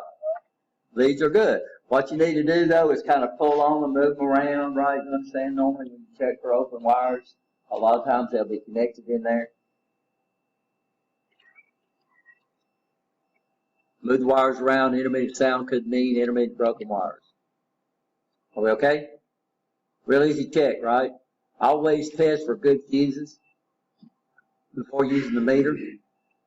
Put your red lead into the volt hertz and don't put the black lead in. So remove your black lead. So this is a real quick check to check our fuses in our meter. So let's put our meter back on ohms, right? Auto ranging ohms. Y'all know how to do that, right? So press this until the ohm scale pops up right here. Okay, we okay? Okay, you remove the red lead. Everybody got the red lead out? I'm sorry, remove the alligator clip on the meter, on the red lead. Because you can't stick that out of clear clip down inside here. Move the rotary dial to ohms. By the way, ohms is the default. So if you don't want to hit that function key, all you got to do is just move it over to the light bulbs and then move it back to ohms. And it'll automatically go back to ohms. It's up to you. Press continuity button until the meter measures ohms only, right? So we don't want this sound thing up there. We don't want this up there. We don't want that up there. Are we okay? Okay, then what you're going to do is you're going to take the red lead and put it into the metal terminal. You need to touch the side. Any value including 0 indicates a good fuse.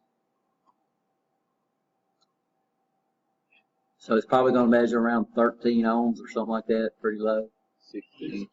Good. So, these are Mega ohms. Mega.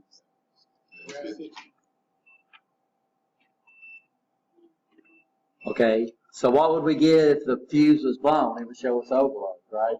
Okay, y'all understand that? Okay, are we okay? Okay, then what are you going to do?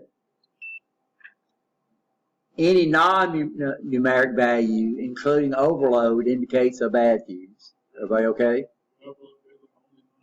Yes, just as far as I know. Then we're going to put it inside the amp scale.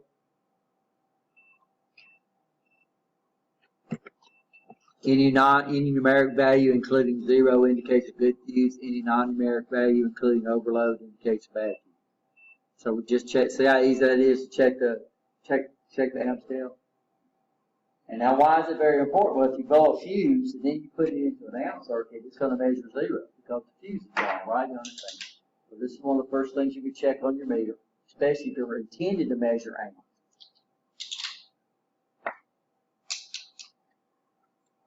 Any questions? Everybody okay so far?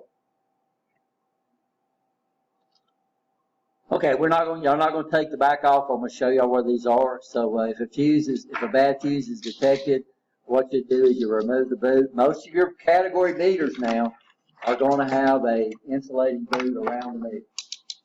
Your older meters didn't have that. So it means you got to remove the boot, and then there's 3 screws On the old meters, usually they had a little slide door that you could slide off and get the fuse. On your meters, you can't do that. You literally got to remove the cover and screw down in there. On the old meters, your fuses would probably be mounted next to your battery. On your new fuse, on your these category fuses, the fuses are actually isolated from each other. Turn the meter, well, unscrew the screws. We're not going to do that. Locate the fuse, 10 amp fuse, and then the 0.5 amp fuse. Replace with original style fuses. Now these are ceramic fuses. They're not glass fuses. And we'll look at why in a second. So one of them's rated at 10 amps. We don't want to replace this with a 10 amp glass fuse that you would buy at AutoZone. Y'all understand that? And we don't want to replace this with a 500 milliamp fuse that we would buy down there. So those glass fuses used to work okay, but not in these high energy Cat 2, Cat 3 meters. Yeah. Reassemble in reverse order. Meters power, these guys powered by 2 AAA batteries. The difference between the design of fuses. So what we're trying to do is we want that fuse to blow. When it blows, it's going to create an arc. We want to snuff out that arc as fast as possibly can. Glass fuse won't do that. So you can literally arc across the fuse in these high energy circuits. Improper fuse replacement can be deadly, right? Fuses, there is a difference. Ceramic fuses, blow fuses have a much higher breaking capacity of fuses. Breaking capacity means we got all this push out there, and we're trying to break that. Why do you understand? And if it don't clear, when it blows, if it don't clear enough, then it creates an arc, it creates an ozone in there, and ozone has very low friction. So you can literally, I've seen this happen, guys, where I've seen like a relay contact open, and it arcs across, and it just keeps going. So once it creates that ozone has very low resistance, and now we got to get rid of that somehow. So the breaking capacity, how much push can it actually break? Ceramic fuses usually have a higher breaking capacity than glass fuses. And that's what a glass fuse subjected to large energy spikes can physically damage or arc over can occur. If this happens, the circuit remains connected by electrical arc over the fuse holder, even though the fuse is open, which can cause big problems. So some of your ceramic fuses are actually filled with sand. So what would happen is when it blows, it creates that arc, about 35,000 degrees, it melts the sand. Glass is a good insulator, so these sand-filled fuses are very great high energy. And don't ever do this. Larry. So one of them has cut a screw the same size as the fuse. That's what they do at the cold time. Yeah, we have some copper pipes like you run your ice maker and stuff with. It's about the same size as a standard fuse. Quarter-inch fuses have been around for years, and there's a lot of bolts that have quarter inches. This is why a lot of your newer fuses have dropped down to the little 5 millimeter fuses. They're not standard. You can't buy those at AutoZone. But notice here, somebody soldered a pigtail across the thing. Here they wrapped it in aluminum foil. Used to be in the old days, they had chewing gum paper was wrapped in aluminum. I remember my dad, we had a fuse box in our house using that chewing gum paper to jump over that fuse. The bypassing of the fuse is not only dangerous, it can tear up your meter. You know, you paid all this money for a good meter. Like I said, this meter right here is around $400.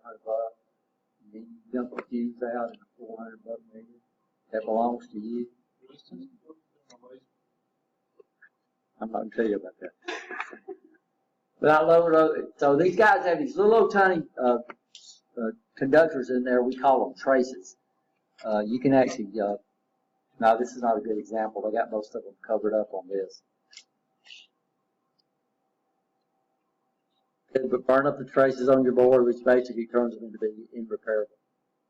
Regardless of what electrical unit is being measured, it is important to understand two range options available and advantage and disadvantage of each.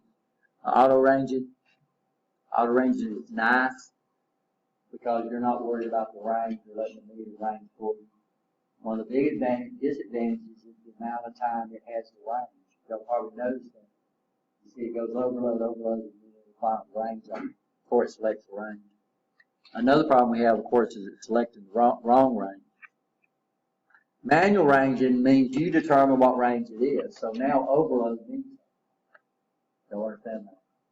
So I'm in a auto ranging boat. That sucker's going to auto range up to as far as it'll measure, right? You understand before that overload comes on there.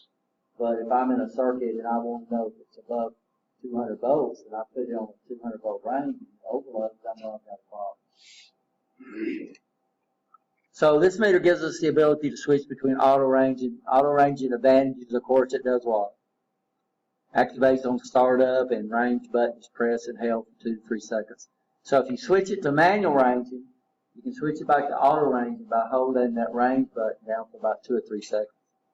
Moves decimal points automatically, good for slow changing signals. Auto ranging disadvantage, could set the improper range. Over ranging signals require adjustment. So that's what we did a while ago when we had those two meters. So we had an auto ranging voltmeter, ohm meter feeding an auto ranging voltmeter, right? You understand? And what happened is they could never watch. They could never pick up with it. So what did y'all do? Well, you took it out of auto ranging, and now it showed y'all what was actually, took one of them out of auto ranging.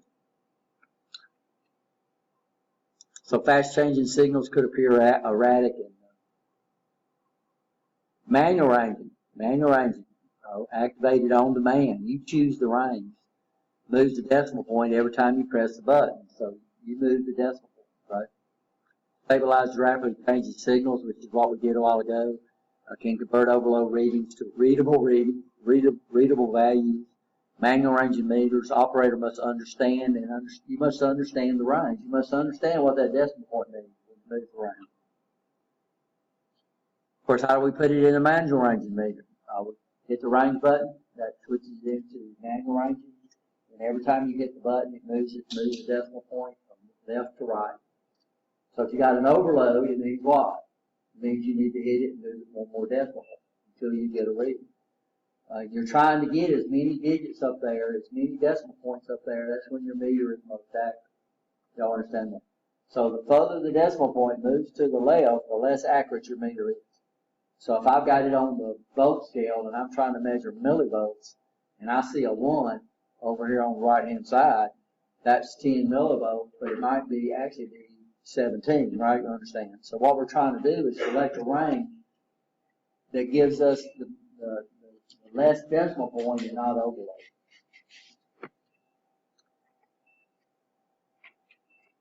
So what we're going to do now, guys, is we're going to play around with this little signal generator.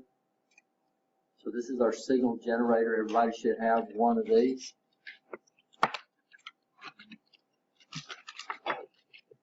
If we don't finish all this, what's going to happen? Huh? What's going to happen if we don't finish all this?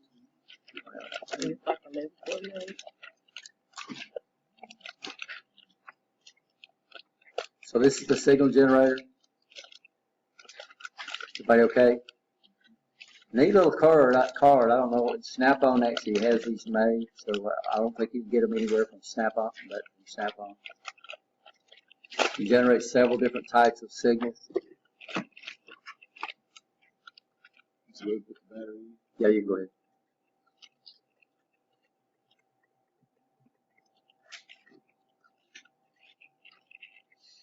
So we have 5 main areas. We have a little button up in the upper left-hand corner. This is what we do to turn it on or off. This guy will auto power off after a little while, guys. So, and you need to hold it down. It's kind of like the on button on your cell phone. You got to hold it down a little while to turn it on, right? We have an LED indicator on that is lit up anytime it's on. Like I said, it will auto power off after a little while. So how do you know it's off? The little LED indicator won't be on. These are your battery terminals. The battery only goes in there one direction. We have 2 center switches. You want to start off with them both pointing to the left. Everybody okay? How you turn it? It's just a slide back Slide it over to to the left. Are we okay? We have 3 dials. We'll call them A, B, and C. Y'all see those? Moving from left to right. Are we okay? Everybody okay? What you're going to do is, and then we have where we're going to connect our test leads. These are the way they're numbered. 1, 2, 3, 4, 5, 6 is going to be our circuit common. So most of the time we're going to put our black lead there. You could also put that up on 7. 7 and 6 are connected together. Everybody okay so far? Everybody okay? So what we're going to do is we're going to connect our red lead up to volts, hertz, and ohms. We're going to connect our common lead up to the common of the meter. Let's move the rotary dial over to DC. Don't hook it up to the circuit card yet. Everybody okay? So far. Everybody okay? Okay, you need to go ahead and put your boots back on there, your alligator clips on there.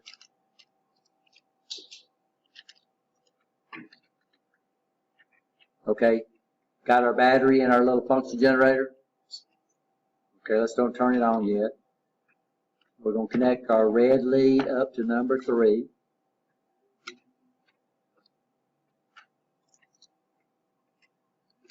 Which is going to be what we call a square waveform, by the way. It's got the little waveforms that generates on there, which is pretty neat. Connect the black lead over to number 6. So you okay? Beyond Volts. DC volts. So move your rotary dial to DC volts. The rotary dial to DC volts. and then hit the range so it gets to like, No, just leave it auto ranging. You're fine.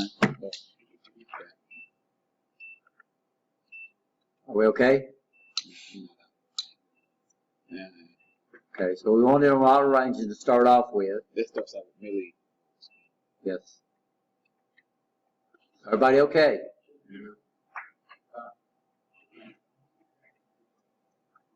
We're going to take our A, B, C potentiometers and we're going to turn them all the way counterclockwise until they stop. Don't overstress them very well.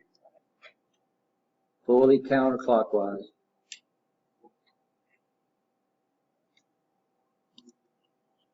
Everybody okay?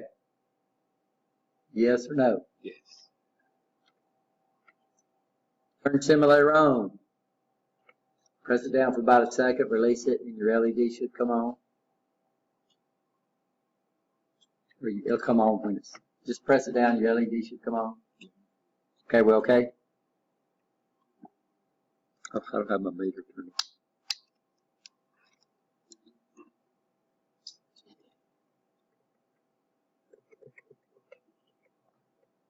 on. Dang, sorry guys. The signal will be erratic. What's nice about your analog scale, look at your analog scale. Your analog scale is actually showing what's going on there.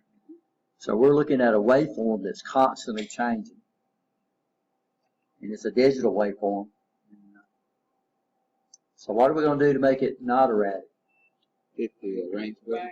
Probably hit the range button. Keep pressing the range button until you get to the less decimal point until it becomes stable, right? Or fairly stable. The analog is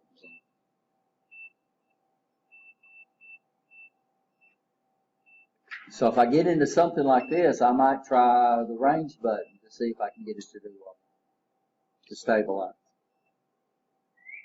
Any questions here? Everybody okay? Yes or no? So if it says overload, it needs to be, you need to range it up, right? You understand, until it stops. And then that'll be the best you can do. So how do we get it back to auto? turn it. Press and hold. You could do that way, or you could just press and hold the range button until it goes back to auto. So it's about 3 seconds. Everybody okay? Yes or no? Everybody okay on the 2 inspections that should be done on the test leads? Yes. Inspect your leads and then use your own meter to check the resistance. What feature of the meter is used to verify that test leads have no intermittent fault? Ohms, right? Right? What feature? For testing the fuse, insert the red lead terminal into which terminal? You put it into your volt, ohms, and hertz, right? For testing the fuse, which 2 terminals should be probed by the red probe? You should go into the microamp, milliamp, right? And also into the amp. What values indicates good fuse? Anything above 0 indicates it's good. Overload indicates it's what? Bad. Now, normally if you're checking a fuse out of circuit, then you would hope you use your own meter, probably the continuity check. So, testing voltage. The meter must be connected in parallel with the performing voltage test. And now in AC, you'll learn a little trick we use to check for very small capacitors. But this is normally the way we do it. We hook the meter in parallel with what we want to measure the voltage from. So this requires complete circuit. The meter can then be connected to additional branch circuit. So let's use it to measure the voltage on our battery. What should it measure around what? Around 9 volts. Usually a little more. So what type of voltage you're going to put it on? We're going to put our meter on what? DC.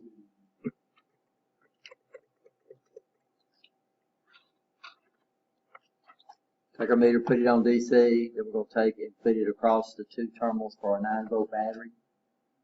By the way, literally, the digital multimeter does not care which one is common and which one is right. What it cares is what polarity it shows.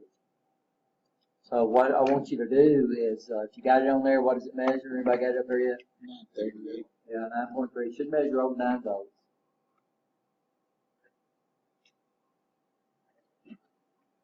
So if a battery's good and you got it out of circuit, it should always measure above what it's rated.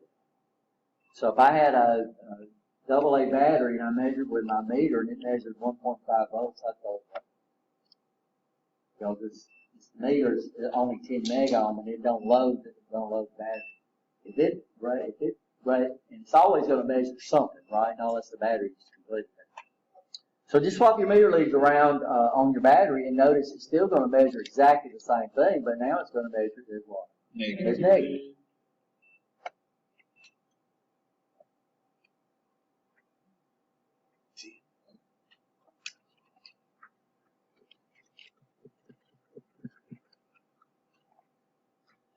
Voltage testing, where I got your red lead connected to the volts.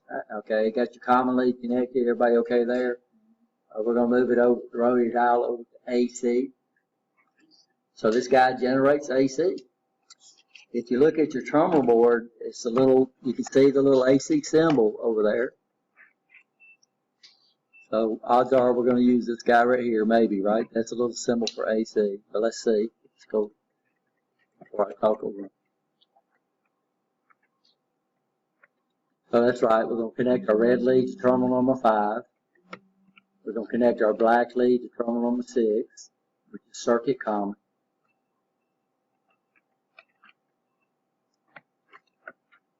We're going to turn the simulator on. We're going to take B and we're going to move it fully clockwise.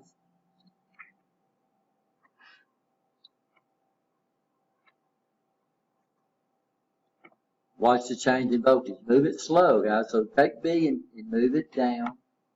Move it counterclockwise and move it clockwise.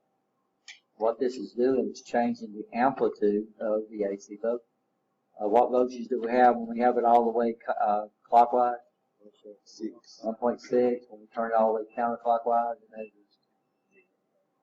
Probably not 0. It should range. Like 1 and 2. Yeah, so it range. Notice your meter is going to range. I don't know if this meter, if we got enough voltage, this meter ranges on 399. So when it gets up to 399, it's going to range, right? You understand? I'm sorry, 3999. And then it's going to automatically range. But notice when it ranges, the meter blanks out for a second while it's trying to figure out what range to use. Analog meters don't do that. That's one of the big advantages analog meters have. Are we okay? So, this here, this turns to the left. Should these be turned on?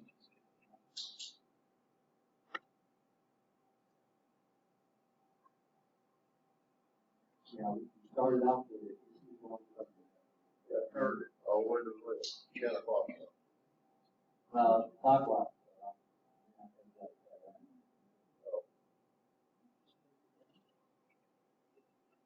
That's probably the set part. Yeah, we're supposed to start off with it, Gary, all the way clockwise. But what I wanted to tell y'all to do is to do, I see it. yeah.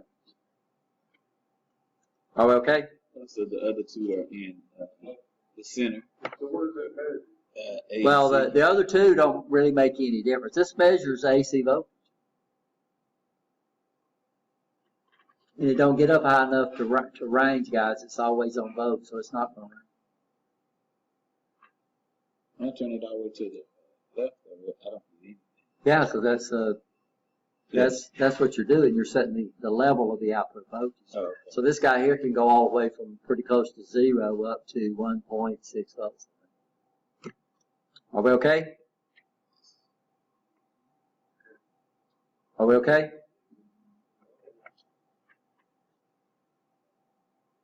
Now remember, this is very low voltage. If I went over there and put it in that wall outlet somewhere, right here. You can put it four out. Now I got an outlet here. By the way, we got to be careful because when I do this, I'm going to have to take off this. Now what happens when I take this off? Goes down to a category. Yeah, category, but we're okay. This is only 120 volts. I got it on AC volts, right? If I put it on 0, DC, it's going to make it 0. And then we'll just stick a thing in here. And it's measuring. So we have, what AC do we have here? As I get it on the right. 118. 118 volts. Now I'm going to put it on DC. Watch what happens when I put my meter on DC. Zero. Smoke. So this is why it's imperative that you understand the difference. Now there's 118 volts there, but I've got my meter on DC. My DC is averaging that out. So we have negative when we have positive, and it comes up and does something. Now the meter on AC, it works it a little different. So make sure you understand what voltage you're measuring. So I'm gonna put it back on AC, and there's my 118. Those are my 118 volts.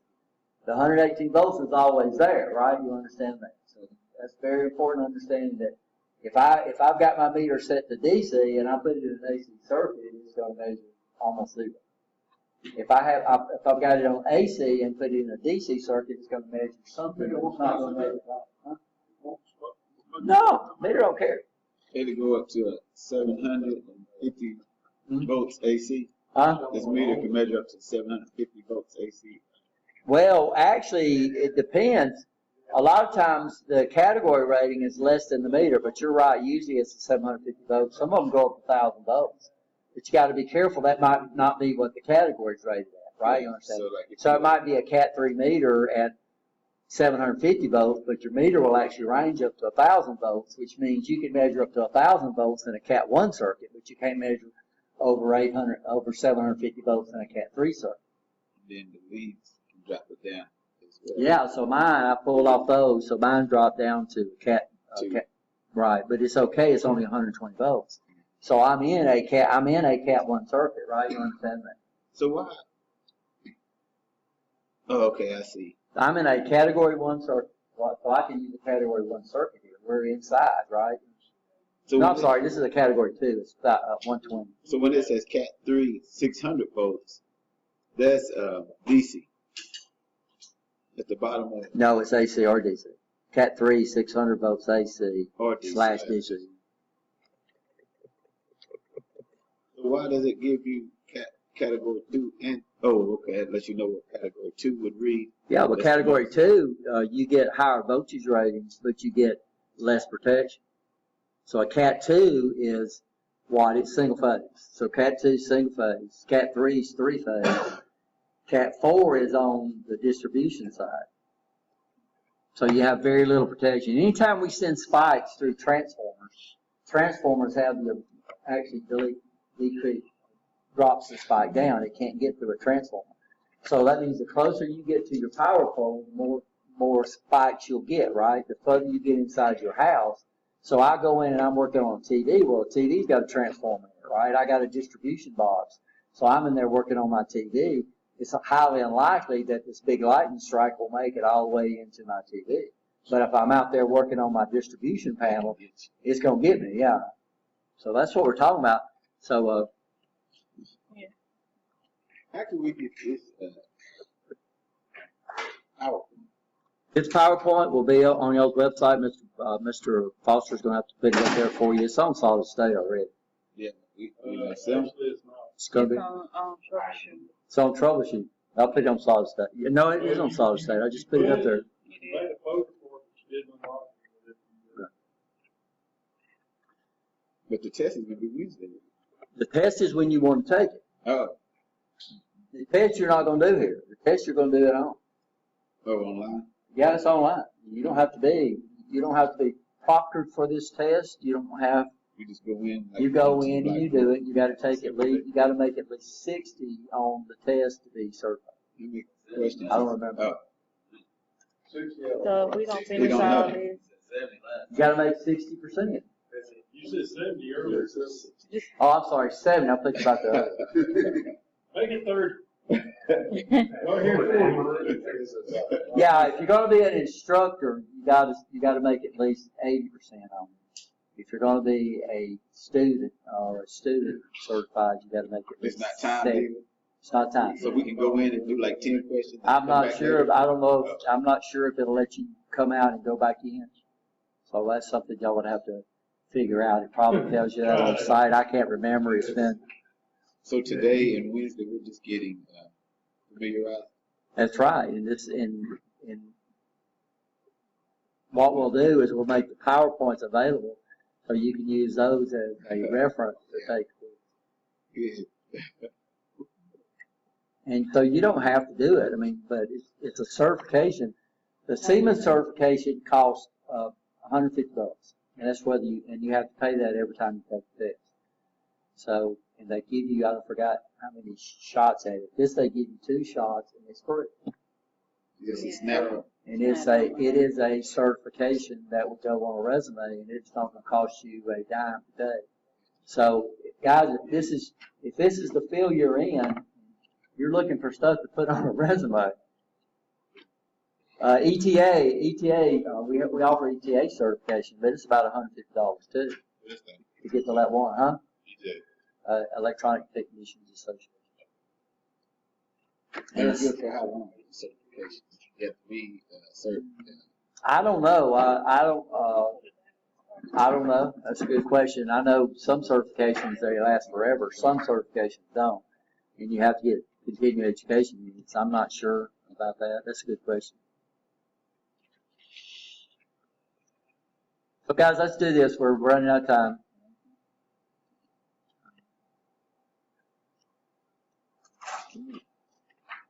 So what we're going to do is we're going to connect the red lead to the vote on certs. We're going to connect the black lead to the common. We're going to move our rotary dial to AC/DC millivolts. By the way, you need to go ahead and anytime we change these, you need to disconnect the meter from your test board, right? Everybody okay?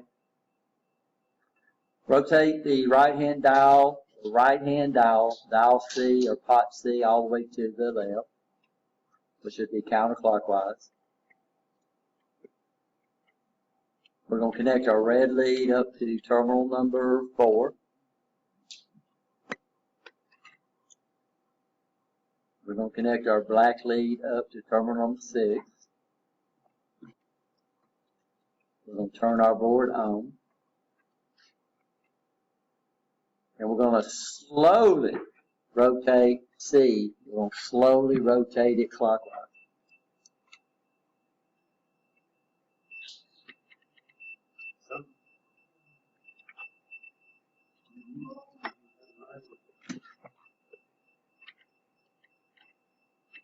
Keep letting it go. So what's it telling us? I don't have mine hooked up. Overload. Okay, so what does that mean? What does that mean? We gotta change the range. Yeah, but what we are is we're in the what? We're in the middle. Okay, so what's that mean? What's it? Which millivolt we got?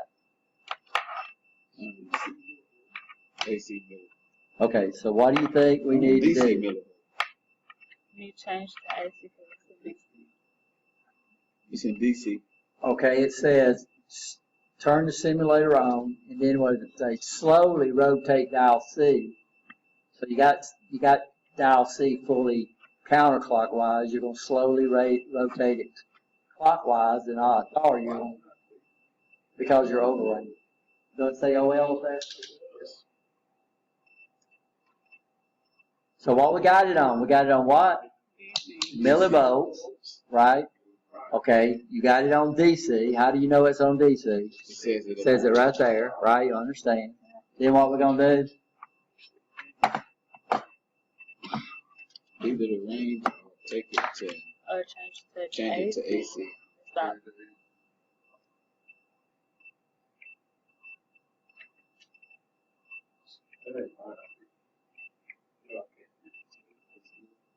You can't hear that here.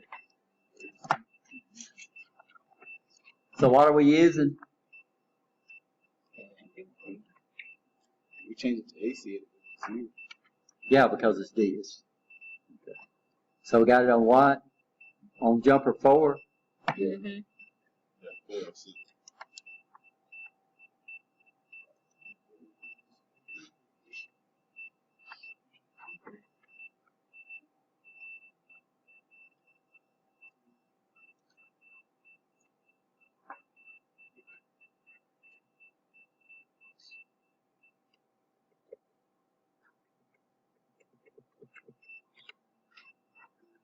So this is the way we have it set up?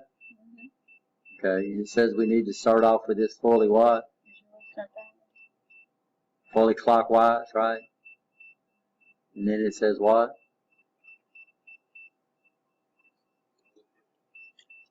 You don't have real phone, do you? Don't have my own. You look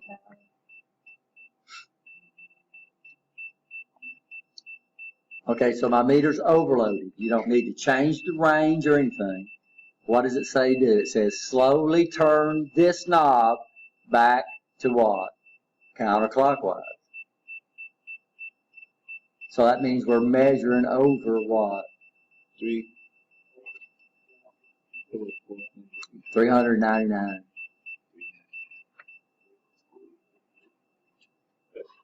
So mine now is measuring 131 millivolts. And this was what we're talking about. So this guy here is going to range on 3999. 3999. Don't make any difference where the decimal point's at. So as soon as I get up to 3999, this guy's going to do what? It overloads. It's over range. They call it overload, but it's actually over range. So we need to take this dial right here and do what? Turn it back to where? Less than 399. Less than 399. You're exactly right. So the maximum this guy here will measure is 399.9. Really? I got 9 for one. I'm trying to get it back. Yes, I Oh. get it. As soon as you get up to 390. So that means if you put this, so if you have an idea of what it's supposed to be, I know it's supposed to be in millivolts, where should you start off with? Well, you should start off on DC volts. And then if it comes under 400 millivolts, then you need to move it over to the 400 millivolt range, right? You understand that? Because that's when your meter is going to be most active. Let's put it on volts and see what it means.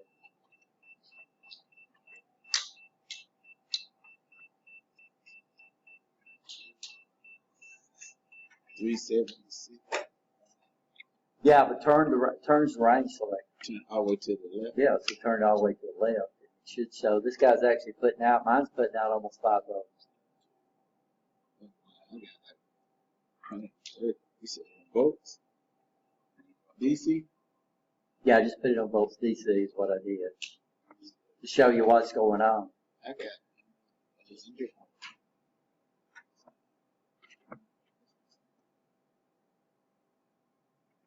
oh, he's turning it to the right side.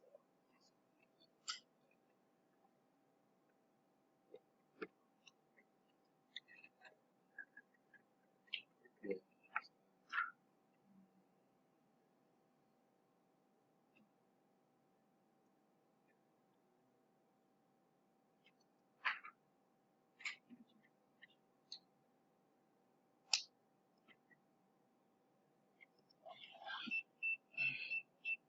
Yeah, but you notice your dial right here. Not only does it say overrange or overload, also your analog indicator comes up here and puts that arrow pointing in the opposite direction. Can y'all see the arrow? It indicates your watt. Your reading greater than what that range is measured.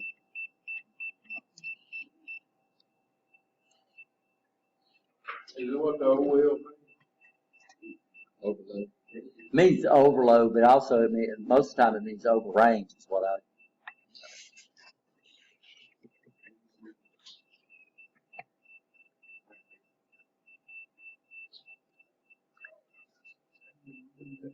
So let's rotate the B dial and see what this does. Put the thing with? Oh, went back. So what we're going to do is we're going to move it over to AC. Should we need to see that, where is it? Before we just be down. This is millivolts DC. What we're going to do is go to millivolts AC. Okay. So we now what we need to do is do what? Switch our meter to AC. So how are we going to do that? Millivolts AC. We're going to hit the AC DC button. AC. We're going to hook this up to terminal number 5 and number 6. It says press the AC DC button until it says what? AC. Are you okay? Then we're going to slowly rotate the B dial.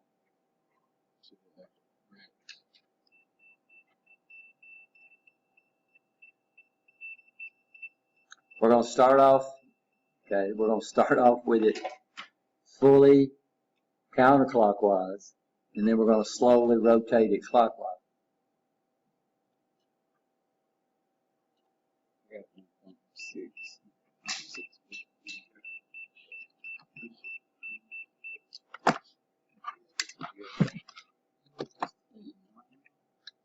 He wanted an AC. What was that? AC DC? So you can't have AC DC, not unless you're a musical group, right? You said in millivolts, right? 80 millivolts. Right. Millivolts? Oh.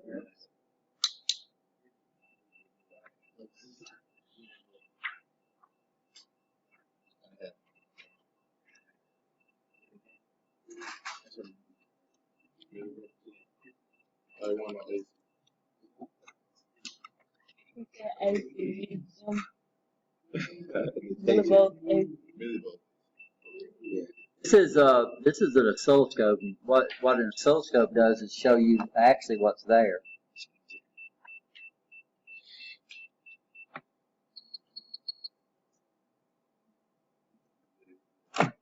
And you can see what's happening when I change the dial is you should see the amplitude of the AC.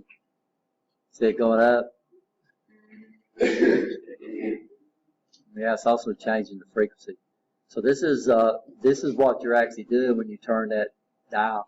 If we was to take this scope and put it in that power outlet over there, we would see the same thing, but it's about 240 volts peak to peak. It takes 240 volts top to bottom to get 120 volts worth of work. This code is showing the same thing. So this is what Alabama Power is generating. We call these a sine wave because of a trig function. The value changes with a sine of an angle. So this is referred to as a sine wave. So this is what you're doing when you turn the little knob right there, is you're changing the amplitude. You'll see it's getting bigger. Well, your meter can't show you exactly what's there. Your meter should be giving you what we call an effective voltage. An effective voltage means if I put this voltage across a resistor, I get exactly the same amount of work that I would if I put this equivalent amount of DC. That's what we're doing. So what's nice about an oscilloscope, a meter is going to average everything. An oscilloscope shows you exactly what's there. It shows you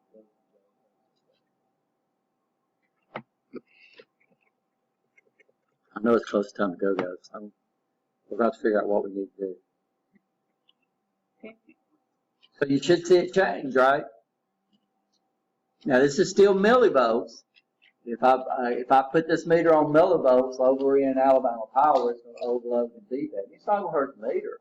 It's going to overload and defect, right? You understand that? Because I'm trying to measure millivolts. So if you don't know the true voltage, then what you need to do is you need to start out on the meter's highest scale, and then work back toward millivolts, right? And if you're looking at millivolts, you need to go to millivolts because that's when the meter is more accurate. So this is AC millivolt test. We're testing for DC voltage. Which rotary setting should you use? Testing for DC. DC or millivolts DC. It depends on what units you're measuring, right? You understand? Everybody understand that? But definitely DC. Now the difference between the DC is that you got DC and then you got millivolts. Millivolts DC scale, it's either what? It's either AC or DC. So you got to remember to change that. Because if you put it on DC and you measure AC, your meter's going to measure almost zero, right? When testing for AC voltage, which rotary setting should you use? AC.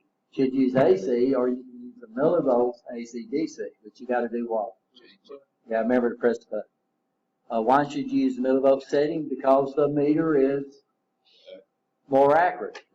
More accurate, right? You understand? Yes. Okay, so test this meter specific. Well, yes and no. It says, okay, this is a perfect example of one of the questions statements. And that is not meter specific, right? You understand? Because this is pretty common on most digital meters. But the relative is going to ask you questions about the relative setting. Can ask you questions about the record setting, which might be unique to this meter. So like my flute, it automatically detects AC. You don't have to select it. Well, what you got to and you're right, but you got to get used to different meters. Right. Yeah. That's the reason I was wondering if this meter specific. Yeah, this test is this meter. This is snap-on. Answer some of these questions with the meter I use. I'm gonna take It's a Snap-on certification. No, it's an NC3 certification, which is approved by Snap-on. Oh. So Snap-on is part of NC3. Snap-on came up with the certifications for the meters. Of course, they did it around their meter. NC3 is an international certification, but they don't actually develop certifications. They depend on other people, their members to develop the certification for them. So yeah, the certification test is on this meter, but it's common on most meters. So you said my flute don't do that. Right. Well, your flute don't do that, but 90% of the meters out there are probably not flute. So, and it's a flute, right? Yeah. How do you switch between AC millivolts and DC millivolts? You got to do what? Select. Press that function select. So guys, what do we need to do? Right now, I don't know, some of y'all are still kind of new to meters. Some of y'all have been using meters for a while. We need to get that, I mean, I speaking for me, I need to get that PowerPoint to go over it. I mean, going over it right here, I'll forget it. Well, we'll do it, and like I said, that's one thing good about, huh?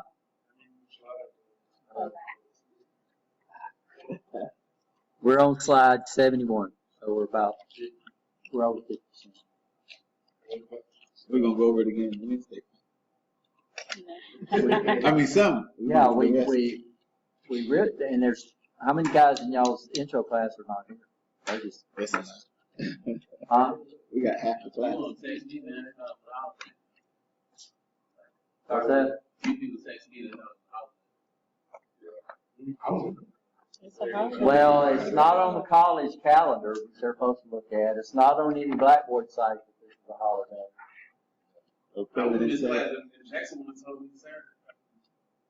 So, we put our calendar up with all the holidays and everything on all our websites. You need to, I don't know about what Perry did for intro.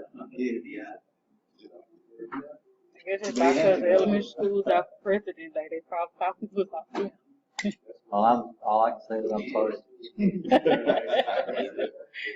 Well, I am, because they're not gonna get this, but if you can use the PowerPoints, you can get the certification. I mean, it's up to you. If y'all wanna come back for another day, it'll hurt. I don't know what really you'll do, because that's gonna cut out another day of what y'all need to do. Yeah.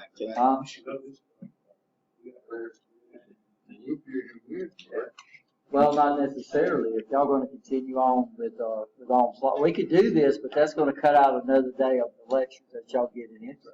Yeah, we need another day in that intro. We could always study this. Yeah, we'll put the PowerPoints up there. You just won't have the meter. Y'all won't have the meter with y'all, right?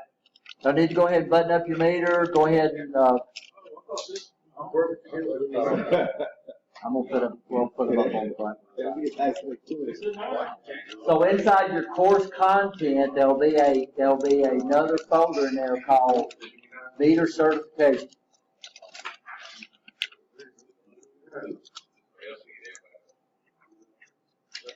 We it's on there, it's just not available to us.